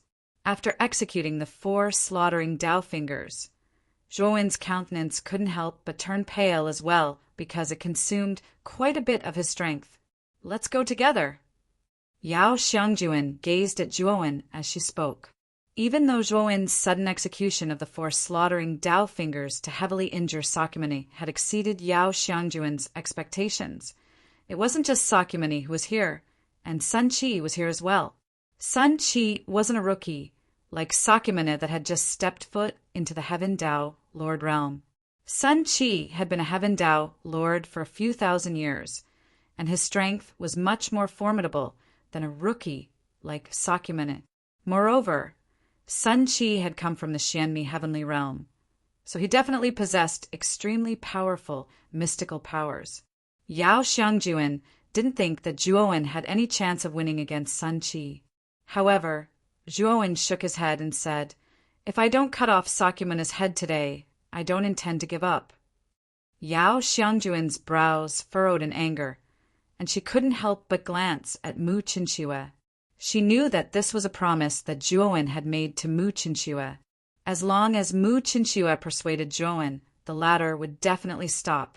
Mu Qinxue smiled faintly and said, "My husband is an indomitable spirit, and his words carry enormous weight. Since he said that he would be able to cut off Sakyamuni's head, then he definitely can do it. I believe in him." Yao Xiangjuan faltered, and then fell silent, her beautiful eyes filled with complex emotions. This was her first time discovering that the gap between her and Mu Qinxue was very large. She didn't understand Zhuowen at all. When she met a problem, it wasn't that she didn't choose to believe in Zhuowen, but rather she was worried about letting Zhuowen escape with her, but she didn't understand Zhuowen's true intentions and methods. Mu Qinxue was different from her. No matter what decision Zhuowen made, she would wholeheartedly support and trust him. "Big brother Zhuo, be careful. We'll be waiting for your good news. Also, I'll help you look after big sister Qin Shui. You have to fulfill big sister Qin Shui's promise." Chapter 26-28. Sun Qi makes a move seeing Yao Xiangjuan, Mu Qinxue, and the others leave. Zhuowen turned around and gloomily stared at the figure leaping out of the energy whirlpool. This figure was Sun Qi. At this moment, Sun Qi looked at the severely injured Sakyamuni beside him with an ugly expression. Even he had suffered some injuries. This kid must have used a divine ability, and an extremely powerful one at that. Otherwise, he wouldn't have been able to borrow the power of the heavenly way. Sun Qi put down Sakyamuni, took out a green pill from his spirit ring, and fed it to Sakyamuni. Seeing Sakyamuni swallow the pill, Sun Qi's eyes showed a trace of pain. This was a divine pill of the heavenly way. Even he only had one on him. If it weren't for Sakyamuni's terrifying talent, he wouldn't have been willing to give such a precious pill to Sakyamuni. After taking the pill, Sakyamuni coughed up a pool of blood. Immediately after, his body shone with a faint green light, and his injuries healed at a speed visible to the naked eye. Of course, Sakyamana's injuries were too severe. He was almost on the verge of death. Although the effects of the pill were obvious, it couldn't completely heal Sakyamana's injuries. However, Sakyamuni slowly woke up from his coma.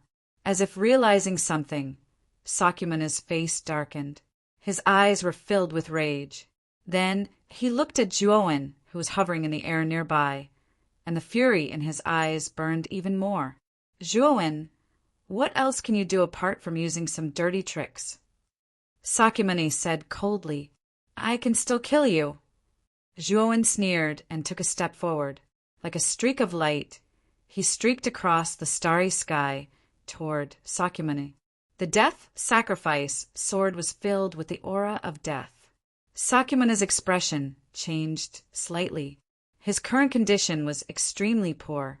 Facing Juoin was simply courting death. Fortunately, Sun Qi was by his side. He knew that he was now a disciple of Baihong Hall, and Sun Qi valued him greatly. Sun Qi wouldn't ignore him. How dare you touch a disciple of my White Rainbow Hall? Sun Qi snorted and threw a punch, smashing it in front of Juoin.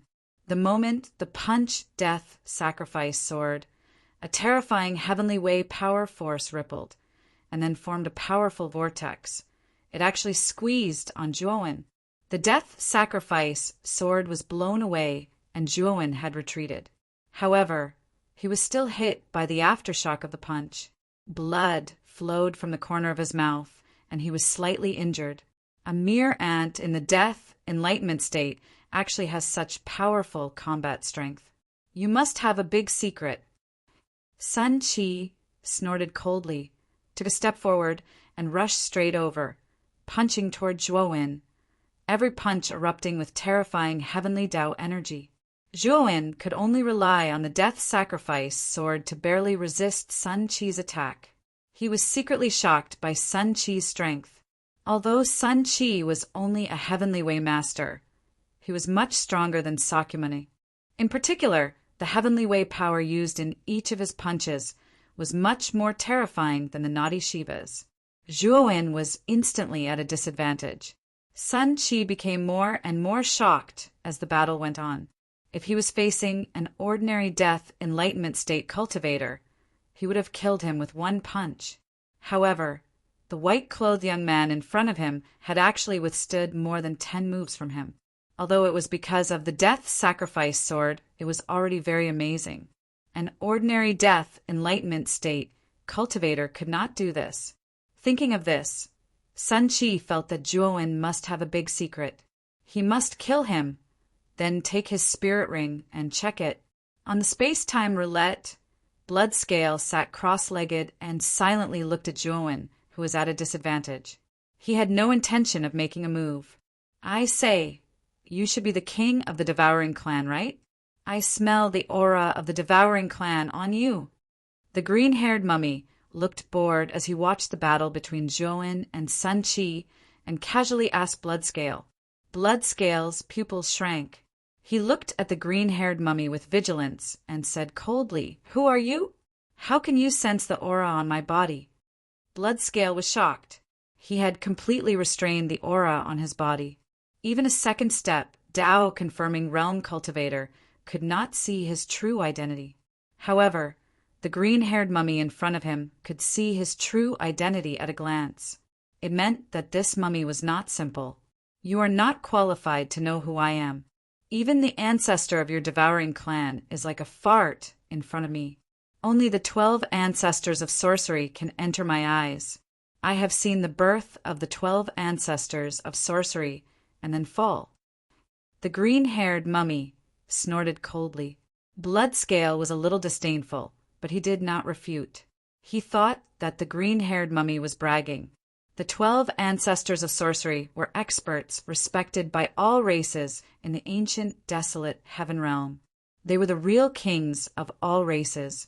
Moreover, the 12 ancestors of sorcery had fallen for countless years and had become an ancient legend. This green-haired mummy really knew how to brag. He had seen the birth of the 12 ancestors of sorcery and then fall. Didn't that mean that this mummy was even older than the 12 ancestors of sorcery? Bloodscale naturally did not believe it. Although he could not see through the mummy's aura, it was not enough to give him a strong sense of crisis. Obviously, the mummy's strength was not much stronger than his. The mummy's strength was not even comparable to a finger of the 12 ancestors of sorcery. How could it be compared with the 12 ancestors of sorcery? Are you saying that you are stronger than the 12 ancestors of sorcery? Bloodscale said disdainfully, "Of course. If I hadn't been trapped, I would have gone out and defeated the 12 ancestral sorcerers at that time. Unfortunately, I could only witness the rise of the 12 ancestral sorcerers. But I'm sure that the 12 ancestral sorcerers would be courting death if they competed with me in terms of physical strength," said the green-haired mummy. Bloodscale shrugged and said no more. The mummy knew that Bloodscale did not believe him, but he did not care. Yawning, he looked at Juowen, who was suppressed by Sun Qi, and said, "You are that boy's servant, aren't you? Your master has been beaten so badly. Why don't you go and help him?" Bloodscale shook his head and said, "Juowen's strength is not limited to this. He has been fighting with the original body of the human clan, and his strongest is the clone of the Devourer King. If he uses the clone of the Devourer King, Sun Qi may not be his match." The mummy nodded. He had seen Juowen's clone of the Devourer King, and he also knew that this human clone of the human clan had practiced the Pangu sacred body. He knew that it would be easy for this boy to deal with Sun Qi.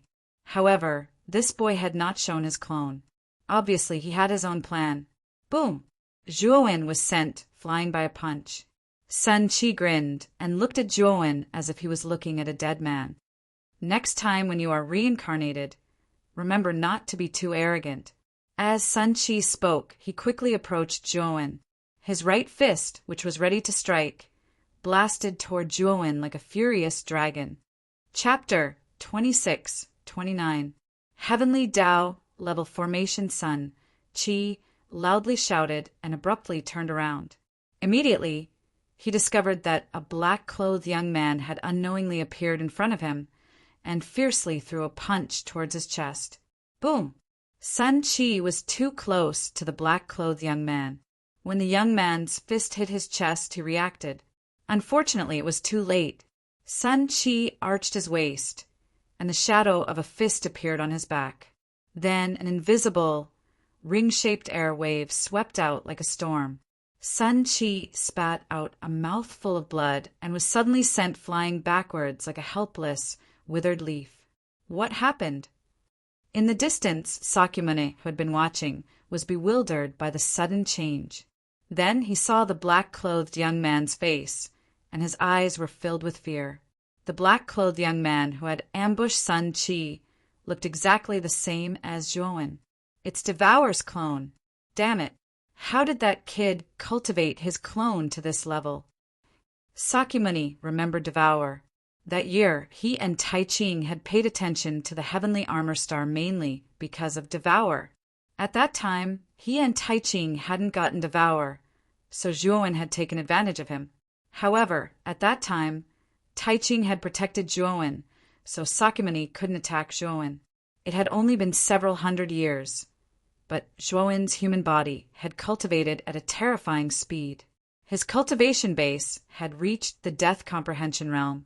Devourer's clone was even stronger, and he could even hurt an expert like Sun Qi. What kind of power did he need to do that? No, this is a dangerous place. I can't stay here for long. Sakura realized the seriousness of the situation and retreated in his heart. Soon after, he took advantage of the time when Juowen's attention was all on Sun Qi to quietly retreat. Unfortunately, Sakyamuni did not retreat very far, for purple swords tore through the air and pierced Sakyamuni's limbs, pinning him firmly in space. He could not move at all. These 4 violet swords were naturally formed from Juowen's level 9 Tao intent. Originally, the energy of a level 9 Tao insight didn't pose much of a threat to Sakyamuni. But unfortunately, Sakyamuni was heavily injured now, and he didn't even have 10% of his strength left. Now he was actually unable to do anything to the violet-colored sword formed from level 9 Tao insight. Zhuowen, you bastard! Sakyamuni was furious. He had never been treated like this before. Zhuowen didn't pay attention to the furious Sakyamuni at all. Instead, he joined forces with his clone to attack Sun Qi. Sun Qi's strength was greatly reduced after he was unexpectedly injured by Zhuowen's clone. Moreover, Zhuowen's clone could cultivate the Pangu's sacred body. Although it was just a beginner, its strength was not weaker than an ordinary heavenly Tao master. Coupled with the cooperation of his original body, he naturally had an overwhelming advantage against the heavily injured Sun Qi. Sun Qi was forced to retreat again, and the injuries in his body were getting more and more serious. I can't continue to be entangled with this person. I have to leave as soon as possible. Otherwise, I may really be left here by this guy. Sun Qi knew that things were not going well. He regretted underestimating Zhuowen. Otherwise, he wouldn't have been forced into such a state by Zhuowen. Thinking of this, Sun Qi took out a disc array. He immediately bit the tip of his tongue and spat out a mouthful of essence blood on the disc array. Suddenly, complex patterns appeared on the surface of the disc array. Then, a blazing blue light burst out from the disc array. Then, dense blue chains emerged from the blue light.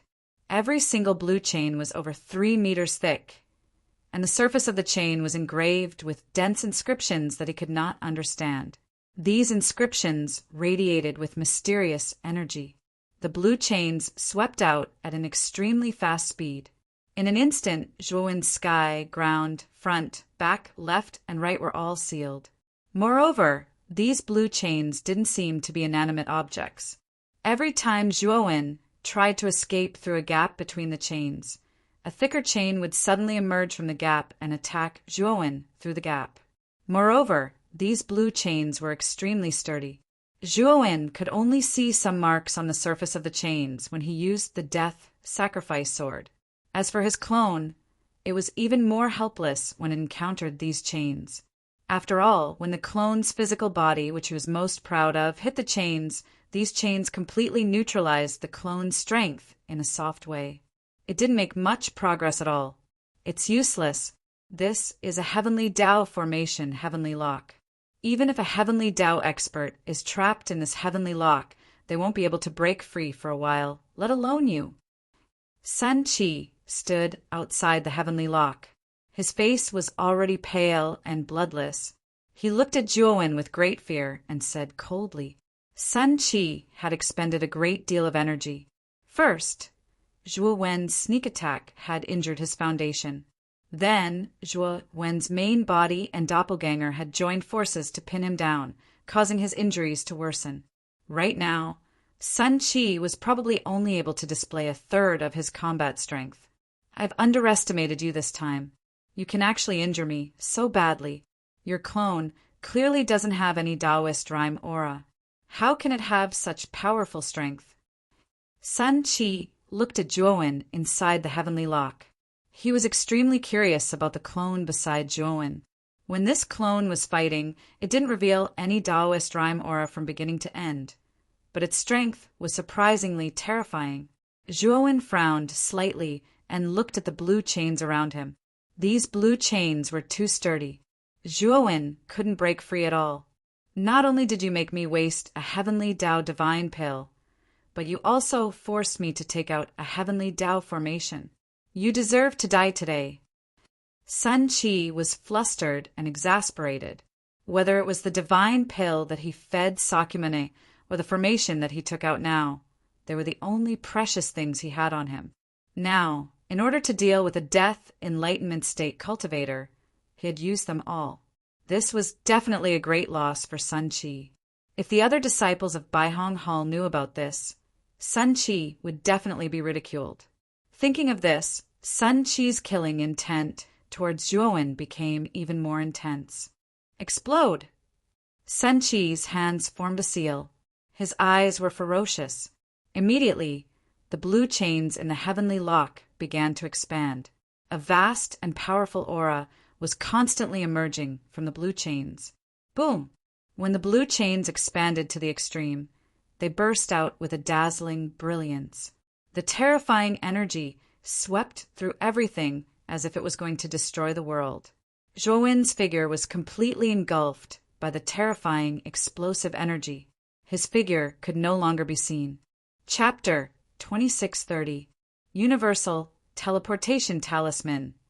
Senior Brother Sun, help me catch up to Mu Qinxue and the others. I want them all dead.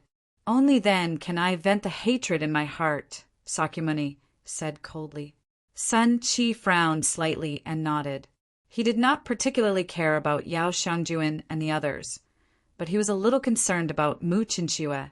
He knew that someone in the human race who could awaken the phoenix bloodline must have something to do with the four Shenzhen. If necessary, Sun Qi did indeed plan to capture Mu Qinxue alive and bring her back to the Xianmi sky region. Whoosh! The moment Sun Qi helped Sakyamuni up, a sound pierced through the air. Before Sun Qi could react, the sound pierced through his chest. The powerful force directly sent Sun Qi flying, and blood spurted out like a fountain. Sakyamuni, who had been helped up, was also sent flying in a sorry state. At this moment, Sakura didn't even understand what was going on. He just realized that in the direction of the heavenly lock where the explosion had occurred, a figure suddenly rushed out. He would never forget this figure. It was Zhuowen. This guy. Why isn't he dead?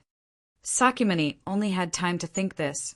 He saw Zhuowen clench his fist, and a purple sword appeared in his hand. In an instant, he brushed past Sakyamuni. Then, Sakyamuni's head flew into the air, and Zhuowen caught it in his hand.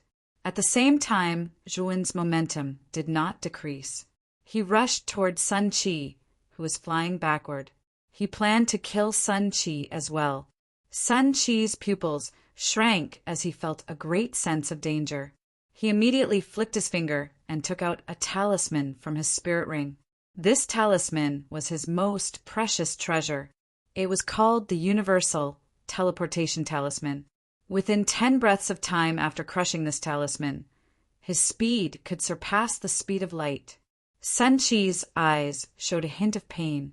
Then he suddenly crushed the Universal Teleportation Talisman. His body was then wrapped in a gentle light, and he disappeared. Before Zhuowen could react, Sun Qi had already appeared beside the headless Sakyamuni. Then, with a flash of light, Sun Qi disappeared. Even if Zhuowen used his divine sense to lock onto Sun Qi, he found that he had completely lost track of Sun Qi after 2 breaths.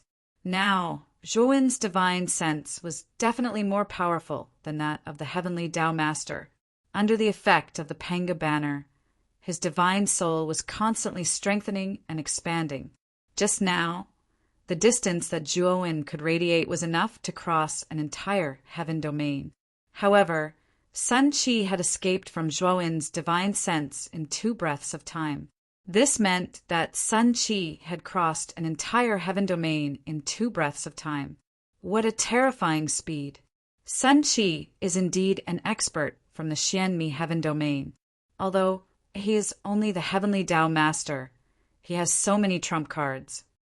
Zhuowen muttered in a low voice. He was secretly glad that Sun Qi had detonated the heavenly lock.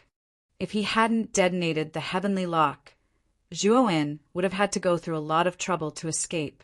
However, when the heavenly lock was detonated, Zhuowen immediately merged with his clone. His strength had increased by another level. Coupled with his clone's abnormal physical body, the energy from the heavenly lock's detonation didn't cause too much damage to Zhuowen. Even if he had suffered some injuries, with the Devourer King's terrifying recovery ability, he would have recovered very quickly. It wouldn't affect his strength much. Although it was a pity that Zhuowen couldn't get rid of Sun Qi, being able to kill Sakyamuni was already considered a success. The moment he chopped off Sakyamuni's divine soul, he had destroyed Sakyamuni's divine soul. After successfully confirming one's Tao, a cultivator no longer had an illusory heavenly bridge in his body. The corresponding illusory heavenly bridge would give birth to a Tao root. The Tao root would allow the cultivator's meridians to completely transform into Tao meridians, allowing the cultivator to continuously comprehend the heavenly Tao and continue to cultivate. Therefore, the fatal weakness of a cultivator after confirming one's Tao was the divine soul. Once the divine soul was destroyed, the cultivator was basically finished. Of course, the divine soul of a cultivator after confirming one's Tao was much stronger and sturdier than before. It was basically very difficult to destroy it. Sakyamuni had coincidentally encountered Zhuowen. Zhuowen's divine soul was stronger than Sakyamuni's. In addition, the moment he chopped off Sakyamuni's head, Zhuowen had used the soul kill technique. Therefore, Sakyamuni had died instantly. Zhuowen landed on the space-time roulette and glanced at Bloodscale indifferently. Bloodscale's heart skipped a beat. He spread his hands and explained that human speed was too fast. Although I wanted to stop him, I couldn't do anything at all. Zhuowen didn't say anything. Bloodscale was right. After using that talisman, Sun Qi's speed had exceeded the speed of light.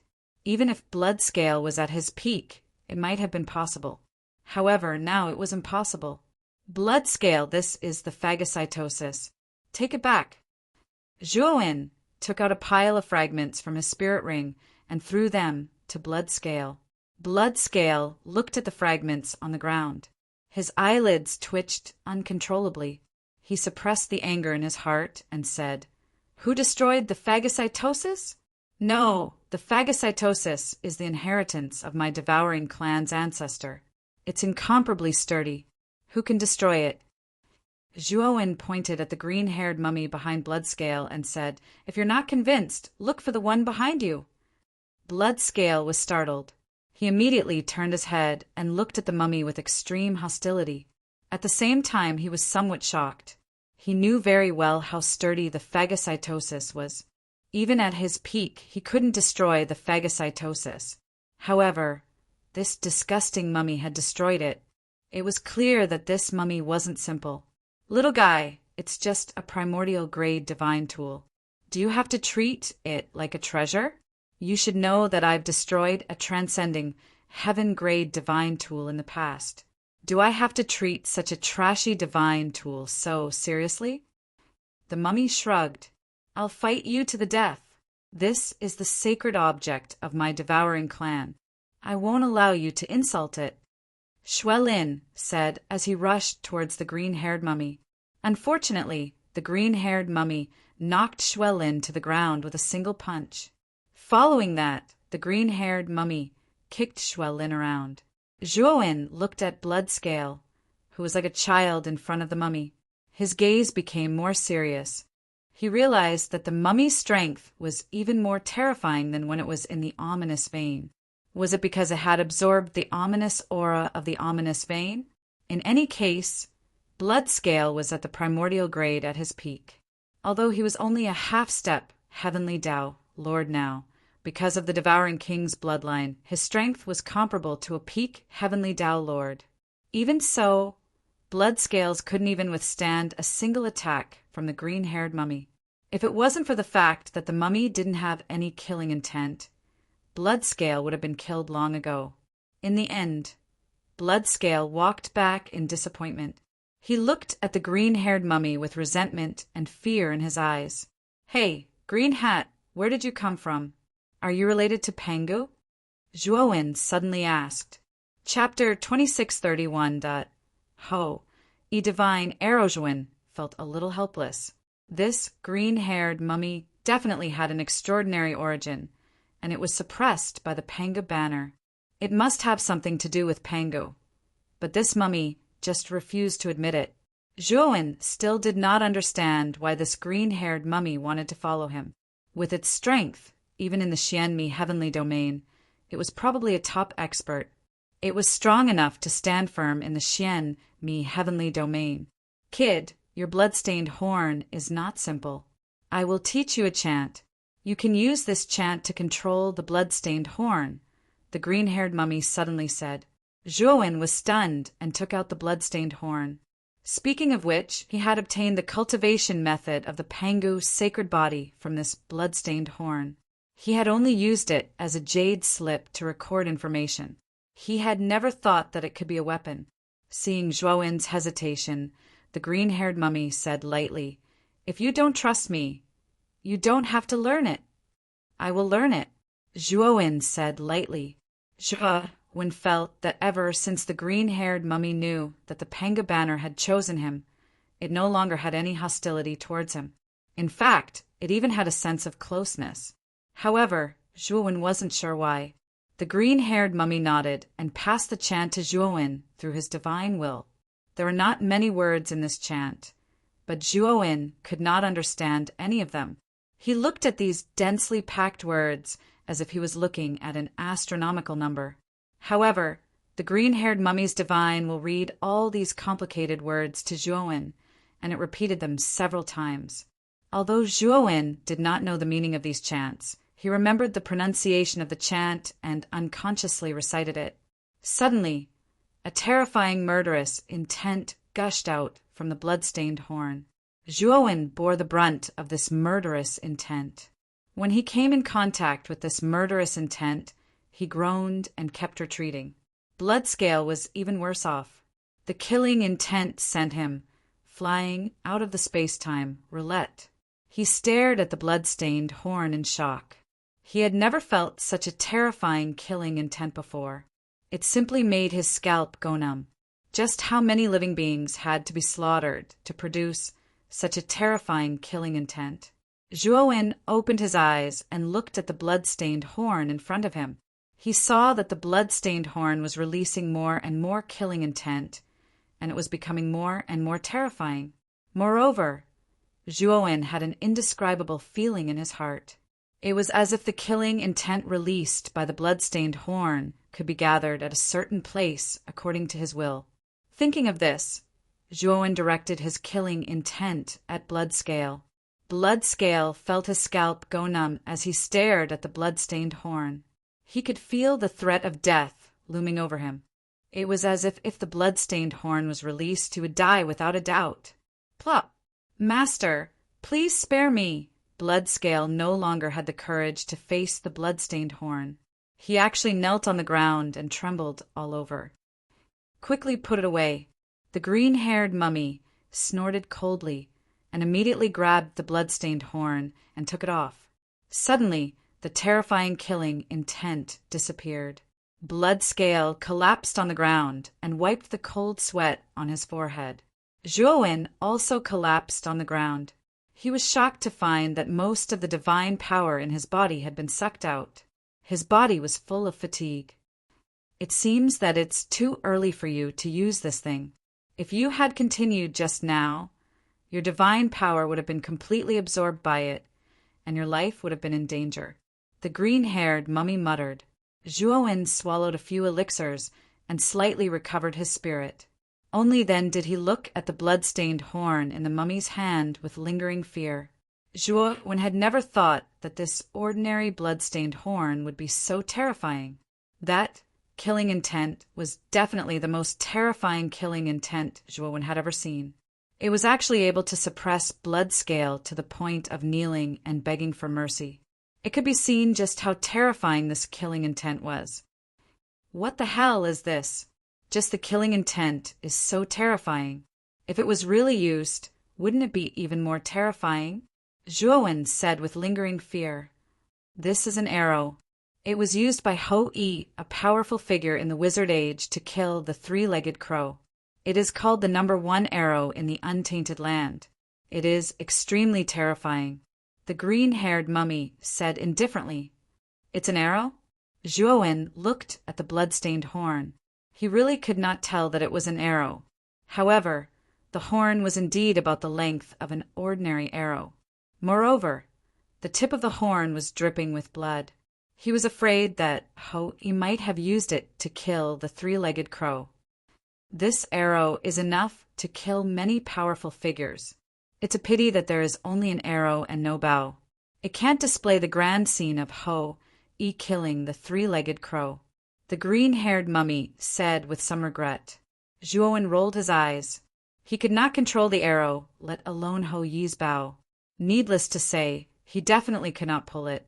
Even if he found it, it would not be of much use to him now. Let's go. Zhuowen calmed down and planned to leave.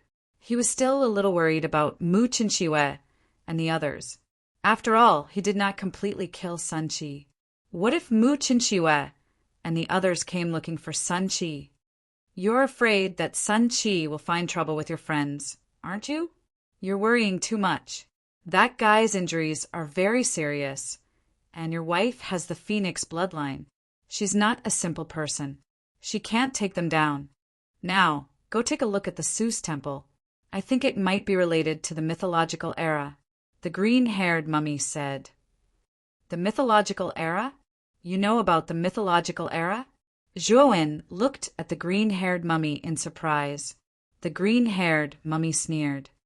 After Pangu split the chaos and formed this starry sky, we officially entered the mythological era. That was a brilliant era. How could I not know about it? Didn't I tell you that I watched the birth of this starry sky? I saw the constant changes in this starry sky and the rise and fall of countless powerful figures. I once heard others say that the mythological era originated from Earth. Is that true? Zhuowen said with some excitement. I don't know what Earth is, but the mythological era did originate from a planet. And that planet is in China, the green-haired mummy said coldly. Zhuowen nodded. The green-haired mummy must have known about Earth, but he didn't know that the planet he knew was called Earth. At that moment, the Hu Temple had been reduced to ruins. Zhuowen and the others landed in the ruins and began to search aimlessly. While Zhuowen and the others were looking through the Seuss Temple for information related to the mythological era, Sun Qi's tired eyes landed on a deserted planet far away in space. Sun Qi looked at Sakyamuni, who had lost his head. He frowned. Although he could feel that Sakyamuni was still alive, he was too weak. He knew that Sakyamuni wouldn't last much longer. It wasn't easy to recruit such a talented genius, and now he's dead. I can't accept this, Sun Qi muttered to himself angrily. Chapter 2632. Sakyamuni's doubts, a trace of doubt appeared in Sakyamuni's eyes. He immediately looked around and frowned slightly. Then he saw Sun Qi's incredulous expression. Senior Marshal Brother's son, what's wrong with me? And where is this place? Sakyamuni looked at Su Qi in confusion. Sun Qi was already stunned and speechless. He was sure that Sakyamuni's soul had been destroyed and his vitality had been cut off. There should be no hope for him. However, Sakyamuni had come back to life, and the head that Zhuowen had cut off had actually grown back on its own. This was really beyond Sun Qi's understanding. Junior Marshal Brother Shirtian, don't you remember anything at all? Sun Qi asked tentatively. Sakyamuni recalled carefully and muttered to himself in a low voice. I remember that I was injured by that bastard Zhuowen and Senior Marshal Brother's son. You helped me, and then I think I was beheaded by that bastard. At this point, Sakyamuni hurriedly touched his head and found that his head was intact. A strange look appeared in his eyes. You've guessed correctly. Your head was indeed chopped off by Zhuowen. However, you've grown a new head. It's as if you've been reborn. Even the life force in your body has been reborn, Sun Qi said solemnly.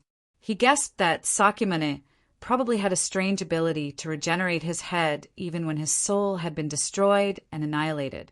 Under normal circumstances, regenerating a severed head was not a strange thing. Virtual Sky World cultivators could also do it. What Sun Qi found strange was that Sakyamuni was clearly hopeless and couldn't be saved, but he suddenly came back to life. This was really strange. Moreover, Sun Qi carefully observed Sakyamuni and found that the latter didn't seem to be experiencing terminal lucidity before death. Instead, he seemed to have really come back to life. After Sakura came back to his senses, he revealed a pleasantly surprised expression. He didn't expect that he actually had such a powerful ability, although he couldn't make sense of this so-called ability, since he could regenerate his severed head, and because of that he knew that there must be a power in his body that he didn't know about.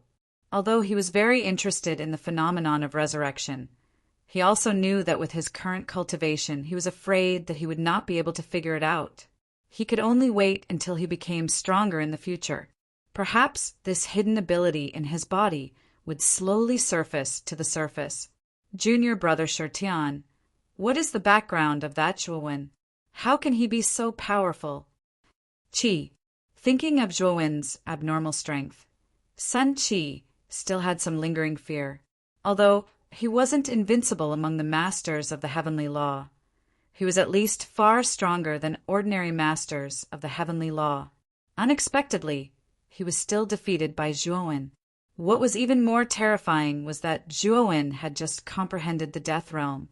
If this abnormal guy was allowed to continue to grow, he would probably be very powerful. Sakyamana's heart was gloomy. He was also extremely afraid of Zhuowen.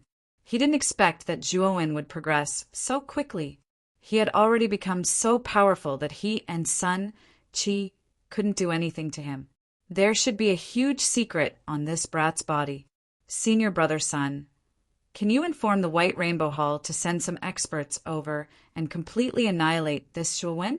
The secret on this brat's body is definitely not small. It will definitely be of great benefit to your White Rainbow Hall. Sakura said. Sun Qi shook his head and said, that's not easy. Xian Mi heavenly domain has a limit on the number of people who can enter the 8 heavens. Our Baihong Hall is considered one of the top ordinary forces, so we have a quota to enter the 8 heavens.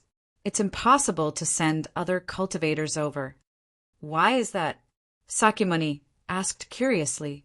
Sun Qi smiled bitterly and said, do you think that the 8 heavens are extremely vast? If you really think so, then you are gravely mistaken. The 8 heavens are simply dwarfed by the Xian Mi heavenly domain and the antediluvian heavenly domain. Whether it's the Xian Mi heavenly domain or the antediluvian heavenly domain, their territories are much larger than the 8 heavens. The number of cultivators they have is also extremely terrifying. If everyone can enter the 8 heavens, then the 8 heavens will really become crowded and even chaotic. Moreover, the restriction on entering the 8 heavens was issued by the Tao Palace level forces. Even the Tao Palace level forces dare not disobey. Sakyamuni nodded and said, I see. Then it seems that the other forces can only send one person over, right? Sun Qi shook his head and said, the stronger the force, the more quota they have. After all, this is not a charity event. Naturally, the stronger the force, the greater the advantage. Moreover, the number of geniuses they can bring back from the 8 heavens is also limited. Sakyamuni nodded and revealed a thoughtful expression. Sun Qi spoke again. Junior brother Shirtian, leave the 8 heavens with me first. I will take you to the Xian Mi heavenly domain. With your talent, you will definitely soar in the White Rainbow Hall and surpass Zhuowen. Senior brother Sun, don't you plan to go to the Sakyamuni domain and the other heavens to screen for geniuses? Sakyamuni asked curiously. Sun Qi sighed softly and said, I used a powerful escape talisman to escape from Zhuowen. Moreover, I only have one on me. If Zhuowen catches up to us, our lives will be in danger. The best choice now is to leave this place as soon as possible. Otherwise, if we encounter Zhuowen again, I'm afraid we will really be unlucky. Sakyamuni fell silent and clenched his fists. He looked in the direction of the Seuss Divine Temple with a murderous look in his eyes. He'd never imagined that such a day would come where he was forced into such a state by a fellow he'd taken to be an ant in the past. Moreover, he didn't dare provoke Zhuowen and could only flee with his tail between his legs. This battle was absolutely the greatest stain on Sakyamuni's life, and he would definitely get revenge for it. However, he wouldn't do it now, and he'd do it after his strength improved once more. Sakyamuni was clearly aware that he possessed the earth rank ancestral Tao root and special abilities within his body. Once he'd completely taken root in the Xianmi heavenly domain, then Zhuowen would probably not be a match for him if he came to the Xianmi heavenly domain. Moreover, the gap between him and Zhuowen would grow even wider at that time. Sakyamuni had never been an impulsive person, and it was obvious from this that he'd restrained himself from making a move against Zhuowen after the bet with the Sky Dao ancestor. Senior brother Sun, let's go. I ought to have many things to learn when I return to the Xianmi heavenly domain this time, right? Sakyamuni smiled lightly. Sun Qi heaved a sigh of relief. He was most afraid that Sakyamuni would act impulsively and look for Zhuowen to get even with him right now. If that really happened, then Sun Qi would definitely have to consider if he should forcefully take Sakyamuni away. Fortunately, Sakyamuni was very rational. He knew that the current situation was pressing, and he couldn't act rashly. Zhuowen descended onto the ruins of the Seuss Divine Temple, yet he didn't release his divine sense. He looked at the green-furred corpse and said, Green Hat, you've always said that you've lived for countless years, and even watched the development of this expanse of the starry sky. I presume you're aware of this even without searching, right? Chapter 26:33. 3 Boxeswin shrugged and said, That's a small matter. Green Hat, tell me in detail what you are looking for in the Hue Temple. The green-haired corpse couldn't be bothered with Zhuowen, who didn't change his words. Instead, it went to the center of the ruins and reached down with its right hand. With a grab, it pulled out a jade pillar. Since the end of the mythological era, the land of origin has been completely abandoned and hidden. Without this thing, you won't be able to find the land of origin. The green-haired mummy grabbed the jade pillar and said to the empty space below, There are some good things down there. Go and look for them. They might be beneficial to your cultivation. Zhuowen looked at the jade pillar in the green-haired mummy's hand and felt that it was unusual. The surface of the jade pillar was engraved with dense and strange patterns. With a single glance, one could tell that these runes were extraordinary. Zhuowen could even sense an ancient and vicissitude aura from these runes. It was as though they came from ancient times and were extraordinary. However, he was quickly attracted by the empty space below the jade pillar. He sensed an extremely rich starry sky energy in the empty space. He also sensed a strong Taoist rhyme in the starry sky energy. Zhuowen summoned the Thunderfire Sword and the Blood Immortal Sword. The 2 divine swords turned into a hurricane and blasted towards the empty space. Suddenly, the small empty space was blasted open. Zhuowen jumped into the space. After a few minutes, he reached the bottom. The bottom was not as dark as Zhuowen had imagined. Instead, it emitted a light like starlight. About 10 meters in front of Zhuowen, there was a jade table with 3 boxes on it. After Zhuowen stored all 3 boxes into his spirit ring, he checked the space around him. After confirming that there was nothing else, he left the cave. What did you find? Bloodscale asked. There are 3 boxes, but I haven't checked what's in them yet. Let's get on the space-time roulette and catch up with my wife first. Zhuowen summoned the space-time roulette and jumped onto it. The green-haired mummy shrugged and felt that this brat was worrying too much. He was actually so concerned about his wife. Bloodscale naturally had no objections. After handing over the control of the space-time roulette to Xiaohei, Zhuowen sat cross-legged on the deck and took out the 3 wooden boxes from his spirit ring. Upon closer inspection, Zhuowen discovered that the surface of the 3 boxes was also engraved with complicated patterns.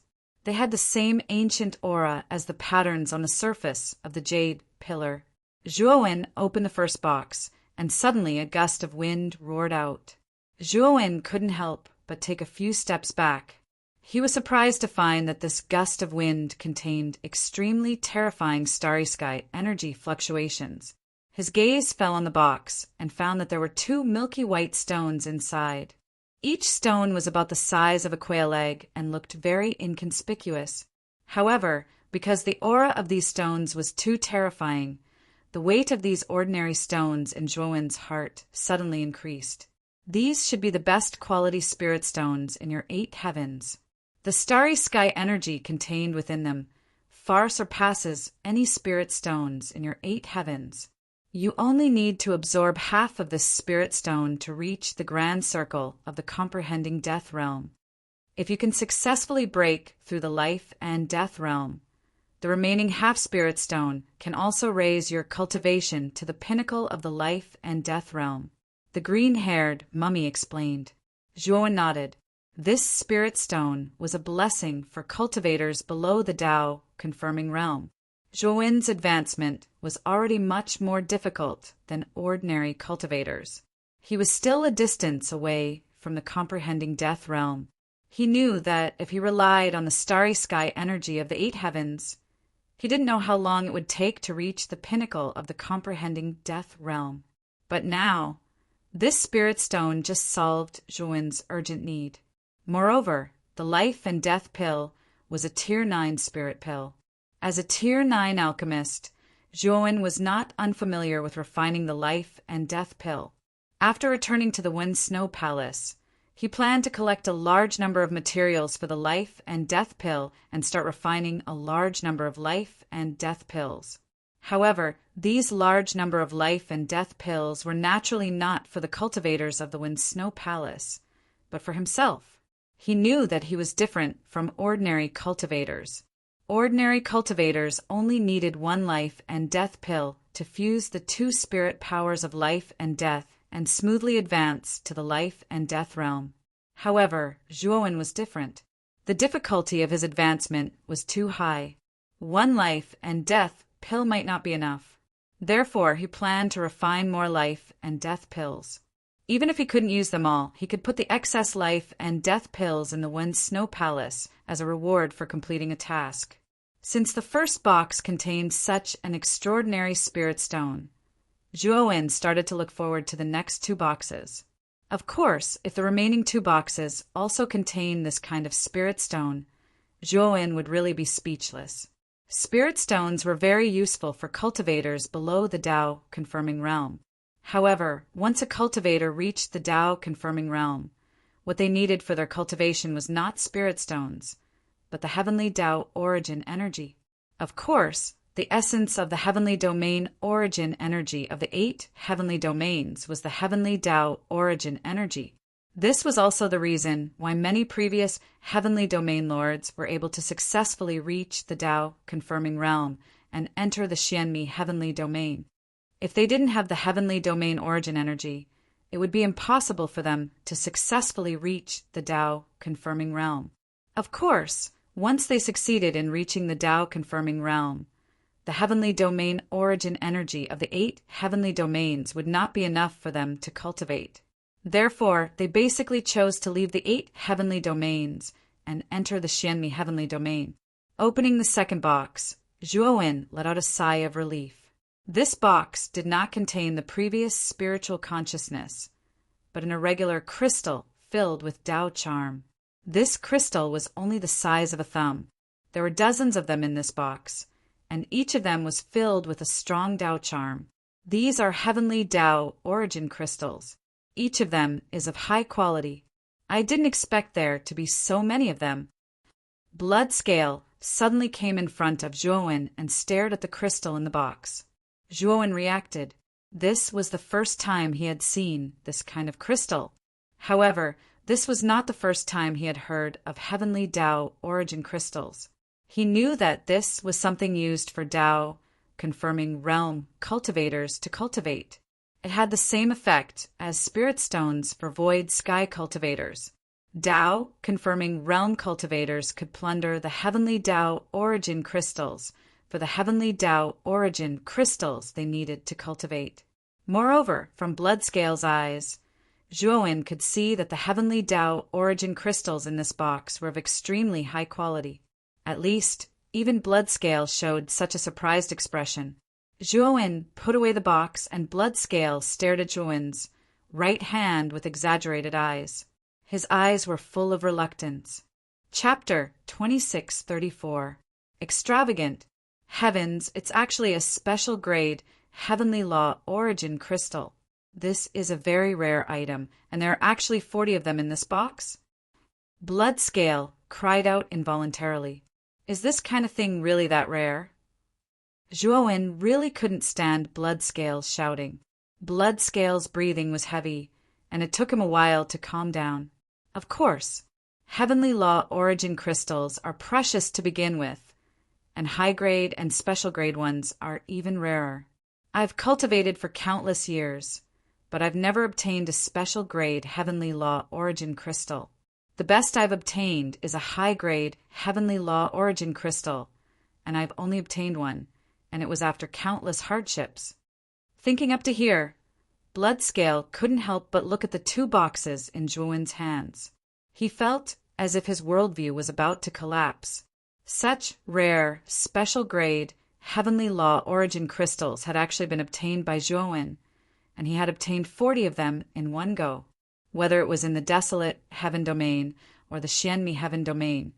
These 2 boxes were definitely priceless treasures. Zhuowen had no concept of the value of Heavenly Law Origin crystals. On the contrary, he felt that Bloodscale's performance was a little excessive. Shrugging his shoulders, he took out a high-grade Heavenly Law Origin crystal and casually tossed it to Bloodscale.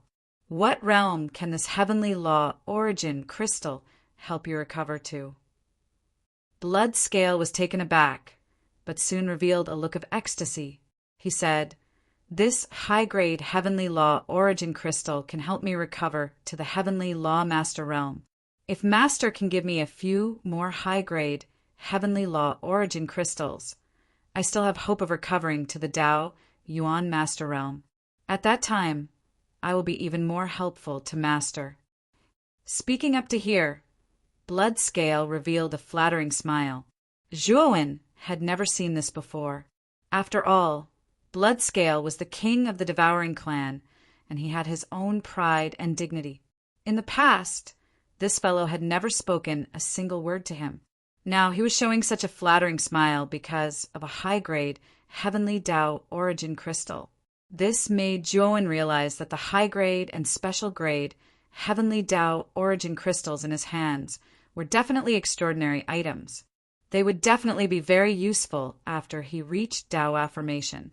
Zhuowen sternly refused Bloodscale. Since he knew how precious it was, he naturally couldn't give Bloodscale too much. It would be of great use to him in the future. Bloodscale's face was filled with disappointment. However, obtaining a high-class Heavenly Tao Origin crystal was already quite good. Next, Zhuowen took out the Godstone from the first box and began to cultivate. He planned to test the effects of the Godstone before he caught up with Mu Qinqiwei and the others. Crash! When Zhuowen tried to absorb the divine energy from the Godstone, he was surprised to find that the Godstone was surging with a powerful starry sky energy that even he could feel unexpectedly and entered his body. This starry sky energy was definitely of the highest quality he had ever absorbed. It filled his entire body and made him feel warm. In less than 2 hours, nearly half of the energy in the Godstone had been absorbed by Zhuowen. The energy in the Godstone was so pure that Zhuowen didn't even need to refine it. It was all converted into his own divine energy. He had also successfully reached the peak of the Death Comprehension realm. As long as he could completely merge the profound life divine energy and profound death divine energy, he would become a genuine life and death dual extremities expert. At this moment, the space-time roulette controlled by Xiao He had caught up with Mu Qinqiwei and the others. Because of Mu Qinqiwei's senses, they were able to find Mu Qinqiwei and the others so quickly. Mu Qinqiwei and the others were hiding in a meteorite belt. The one who came out was Yao Xiangjuan. After discovering that it was Zhuowen, Yao Xiangjuan happily welcomed Zhuowen and the others in. "Big Brother Zhua, it's great that you're fine. Where are the naughty Shiva and Sun Qi?" After bringing Zhuowen to the cave where Mu Qinqiwei and the others were hiding, Yao Xiangjuan couldn't wait to ask Zhuowen. Magatama, Yuezu, and Palace Master Jingyan also looked at Zhuowen. In their opinion, Zhuowen didn't have the strength to fight against Sakyamuni and Sun Qi at the same time. For him to be able to catch up to them so quickly, it should be because he had escaped from Sakyamuni and Sun Qi's pursuit. Only Mu Qinqiwei silently looked at Zhuowen. She wholeheartedly trusted Zhuowen, believing that Zhuowen's strength wouldn't be worse than Sun Qi's. I've already cut off Sakyamana's head, and Sun Chi has already fled. After saying this, Zhuowen threw out Sakyamana's head. He looked at Mu Chinchue and said, Chen Shui, I've already eliminated Sakyamana for you. Mu Chinchue gave a slight nod as her heart was filled with sweetness. To have a husband who wholeheartedly cared for her, Mu Chinchue felt very happy. What? He actually killed Sakyamana? So strong! Palace Master Jingyan, Megatama, and Yuezu were all shocked. Soon after, they looked at Zhuowen with eyes filled with awe. As for Yao Xiangjuan, her face was filled with bitterness. She knew that she didn't understand Zhuowen at all. Zhuowen's strength had already reached this level. After Zhuowen informed everyone that there was no longer any danger, he brought everyone back to the Wen Shui Palace. Zhuo Wen's return naturally caused quite a commotion in the surroundings of the Wen Snow Palace. Many cultivators clamored as they were filled with reverence, wanting to see Zhuo Wen's true appearance. It was a pity that Zhuowen went into seclusion as soon as he came back. He ordered Magatama and Yuezu to collect the materials for the life or death pill. After knowing that Zhuowen was going to concoct the life and death elixir, the Moon Ancestor and Emotian were even more shocked. The life and death elixir was a grade 9 divine elixir, and it required a grade 9 alchemist to concoct it. Zhuowen said that he wanted to refine the life or death pill. Could it be that Zhuowen was also a level 9 alchemist? Thinking of this, Yuezu and Magatama felt even more reverence for Zhuowen. They knew that their lord of the heavenly domain was much more powerful and terrifying than they had imagined. Naturally, they paid more attention to Zhuowen's orders. They didn't dare to neglect them in the slightest. During the time that Zhuowen was in seclusion, Mu Chinchue took care of many trivial matters in the Wen Shui Palace for Zhuowen. For this, Zhuowen was extremely touched. He gave half of the heavenly law origin crystal he had just obtained to Mu Chinchue. Zhuowen knew that Mu Chinchue was already a half-step heavenly law lord. If she cultivated step by step, her chances of reaching the Tao affirmation realm would be very slim. However, with the heavenly law origin crystal, it would be much simpler. It should be known that a high-grade heavenly law origin crystal contained much more heavenly law origin crystals than the heavenly domain origin crystals of the 8 heavenly domains.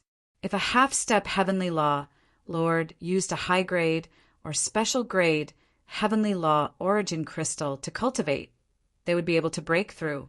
Of course, if Zhuowen's method was seen by the cultivators of the Xianmi heavenly domain, he would definitely be regarded as a wastrel.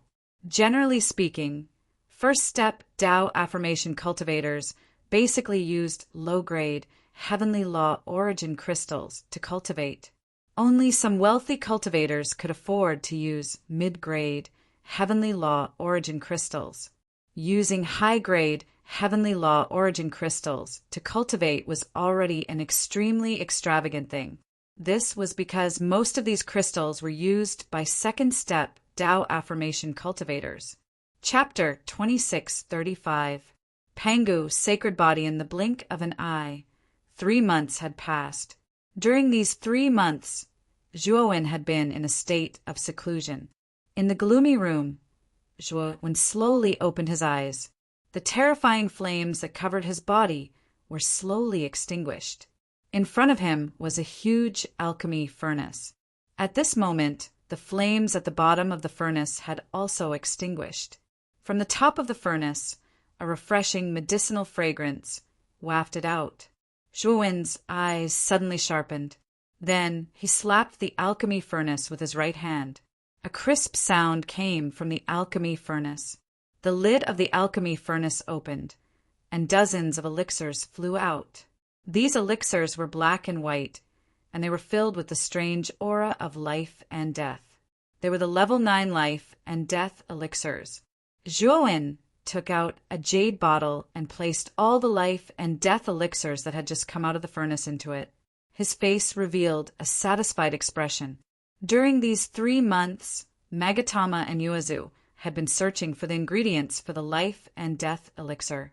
When all the ingredients were gathered, Zhuowen began to refine the life and death elixir. Until now, Zhuowen had refined more than 300 life and death elixirs. This was a terrifying number. It should be known that in the 8 great heavenly domains, a life and death elixir was priceless. Many cultivators would fight over it. However, Zhuowen alone had refined more than 300 life and death elixirs. This meant that these 300 life and death elixirs could create more than 300 super experts at the life and death realm. Of course, Zhuowen was still a little dissatisfied. In fact, he could refine more life and death elixirs, but the ingredients for the life and death elixirs were limited. After all, the divine herbs that could refine level 9 life and death elixirs were extremely precious and rare. If it weren't for Zhuowen being the ruler of the great Brahma domain and having an extremely strong appeal, he wouldn't have been able to gather all the herbs needed to refine more than 300 life or death pills in just 3 months. Zhuowen was a little hesitant. He didn't know if these 300 life and death pellets could help him smoothly break through the life and death realm.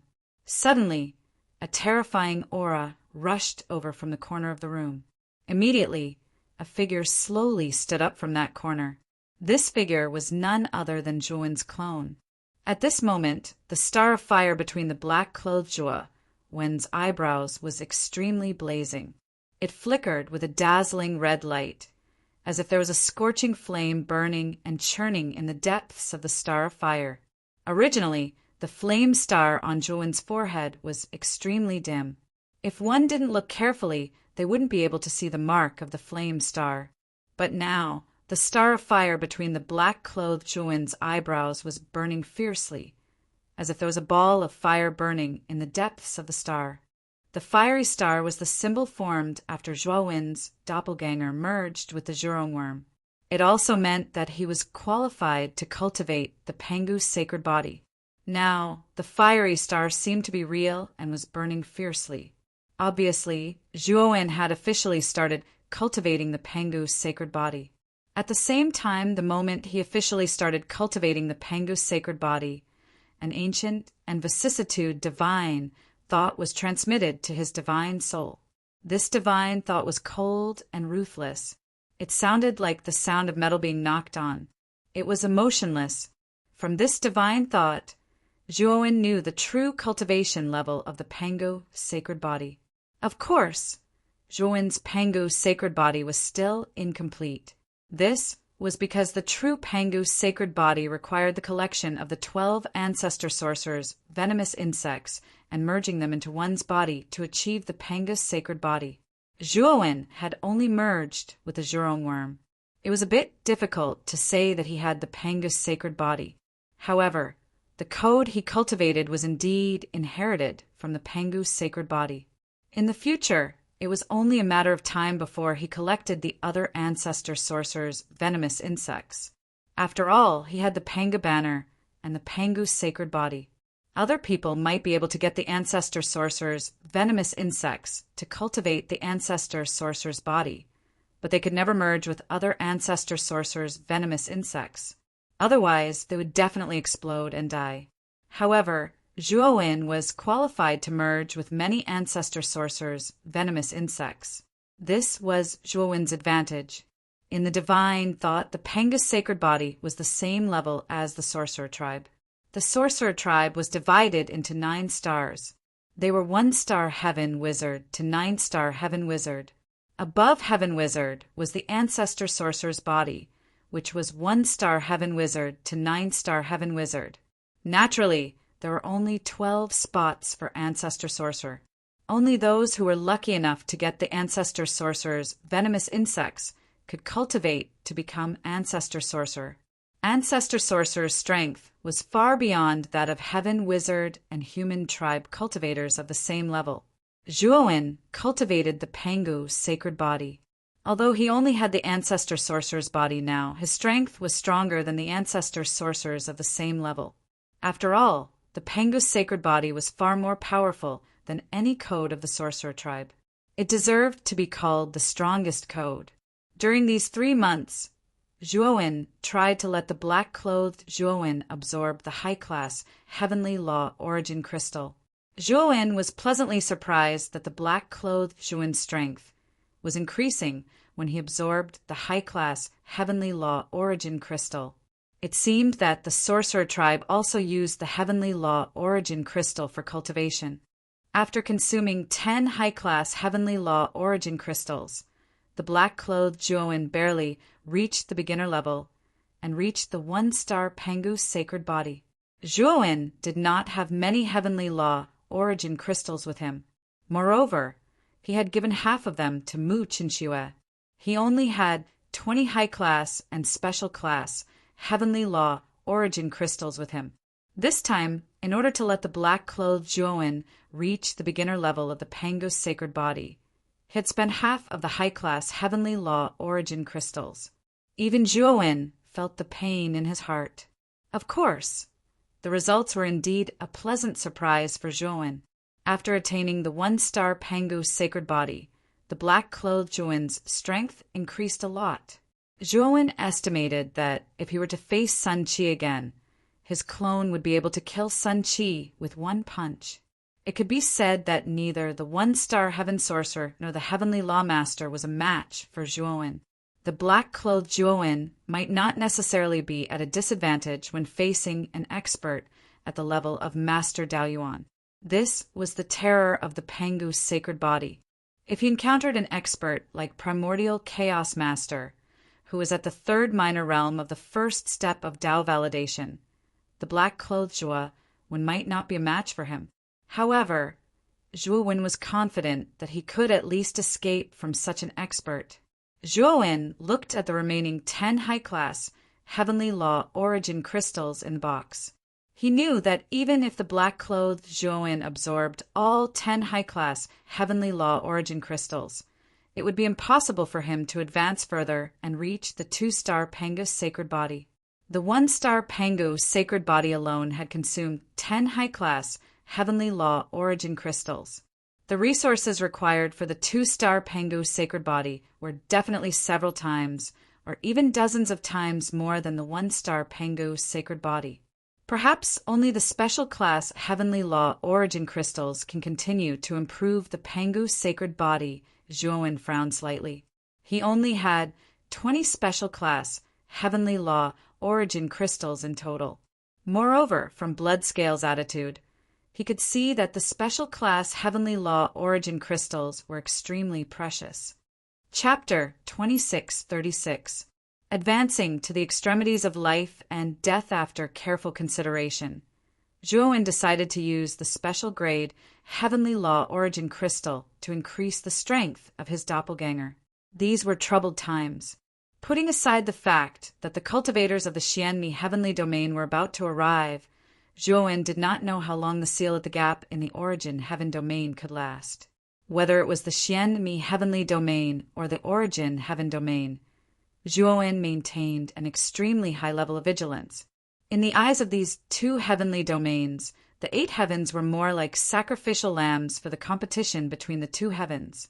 If Zhuowen was not strong enough, it was very likely that he would not be able to protect himself when he encountered unknown dangers in the future. This was not what Zhuowen wanted. The special grade Heavenly Law Origin Crystal was indeed precious, but if he did not have enough strength, it would be a waste to leave it lying around. It was better to convert it into his own strength as soon as possible. After thinking this through, Zhuowen no longer hesitated. He took out the box containing the special grade Heavenly Law Origin Crystal and handed it to the black-robed Zhuowen. The black-robed Zhuowen took the box and swiftly opened it. He took out a special grade Heavenly Law Origin Crystal and began to absorb the energy inside. Instantly, Zhuowen only felt a terrifying energy rush straight into his internal organs. The energy in the special grade Heavenly Law Origin Crystal was so rich that it exceeded Zhuowen's imagination. The energy around the black-robed Zhuowen swept out like a storm. Zhuowen's pupils shrank, and he hurriedly set up a concealment array and several defensive arrays around the black-robed Zhuowen, preventing this terrifying energy fluctuation from spreading to the outside world. As expected of a special grade, heavenly law origin crystal. Such rich energy. It's much richer than a high-grade, heavenly law origin crystal. Zhuowen's main body stood not far away. He clicked his tongue in wonder as he watched the energy fluctuation around his doppelganger. It's time for me to attack the extremities of life and death. I hope these life and death pills are enough for me. Zhuowen calmed down and took out bottles of life and death pills and placed them around the praying mat. He sat down on the praying mat and opened the first jade bottle. He poured out a life and death pill and swallowed it. At the same time, Zhuowen summoned the illusory heavenly bridge. At this moment, a black lotus and a white lotus were growing on the 9th step of Zhuowen's ethereal bridge. The black lotus was filled with the aura of death, while the white lotus was full of vitality. These two lotuses contain the profound life divine energy and the profound death divine energy, respectively. What Zhuowen needed to do now was to fuse the two lotuses together and create the life and death divine power. The moment he swallowed the life or death elixir, a concept of the fusion of life and death appeared in Zhuowen's mind. As Zhuowen comprehended this concept, he tried to merge the profound life divine energy and profound death divine energy in his body. Of course, the two divine forces in Zhuowen's body were simply too powerful, much more so than an ordinary cultivator with 9 steps. When Zhuowen tried to merge them for the first time, he immediately failed. Zhuowen was not discouraged. He already knew that the process of advancing to the two extremes of life and death would not be so smooth. Therefore, he was very calm about his first failure. After swallowing the second life or death elixir, Zhuowen continued to try to merge them a month later. After swallowing more than 200 life or death elixirs, Zhuowen's ethereal bridge finally changed. On the 9th step of the ethereal bridge, the two lotuses, one black and one white, actually merged together and formed a strange giant lotus with alternating black and white colors. This lotus was filled with the aura of the fusion of life and death. Zhuowen took a step forward and stepped onto the 9th step of the ethereal bridge. Immediately after, he sat down on the core lotus seat of the black and white lotus. In an instant, the aura of life and death enveloped Zhuowen's entire body as if it was baptizing Zhuowen's entire body and soul. As he bathed in the aura of life and death, Zhuowen could clearly sense that his entire body was undergoing an inconceivable change. The profound death divine energy and profound life divine energy in his body had completely merged and formed a new divine force. This divine force was naturally the divine energy of life and death. Moreover, this divine energy of life and death was even more powerful and surging than the profound death divine energy and profound life divine energy. It made Zhuowen feel as if his entire body was filled with strength. The ethereal bridge slowly dissipated while Zhuowen landed on the ground. His face was suffused with vigor. After advancing to the two extremes of life and death, he could clearly sense that his strength had undergone a qualitative leap. In the past, when his main body comprehended the state of death and did not rely on his clones, his strength was at most equivalent to the peak of the two extremes of life and death. If he encountered an existence like a half-step heavenly Tao master, he would definitely be at a disadvantage. Now that Zhuowen had advanced to the two extremes of life and death, he was invincible in the same realm. He could even kill a half-step heavenly Tao master with a single slap. Of course, if he encountered a real heavenly Tao master, Zhuowen guessed that he might still be slightly inferior. However, Zhuowen knew that he had just advanced to the two extremes of life and death. Once his cultivation reached the peak of the two extremes of life and death, or even the half-step heavenly Tao master, he would not be afraid of ordinary heavenly Tao masters at all. He might even be able to defeat them. After advancing to the two extremes of life and death, Zhuowen was in a good mood. His gaze fell on the black-clothed Zhuowen in the corner. Immediately, he was stunned to discover that the box that originally contained 20 special class Heavenly Tao origin crystals was now only left with 5. F*CK, my clone used 15 special class Heavenly Tao origin crystals. This, Zhuowen was shocked and looked at the black-clothed Zhuowen in disbelief, especially when he discovered that the black-clothed Zhuowen only had a 1-star Pangu sacred body.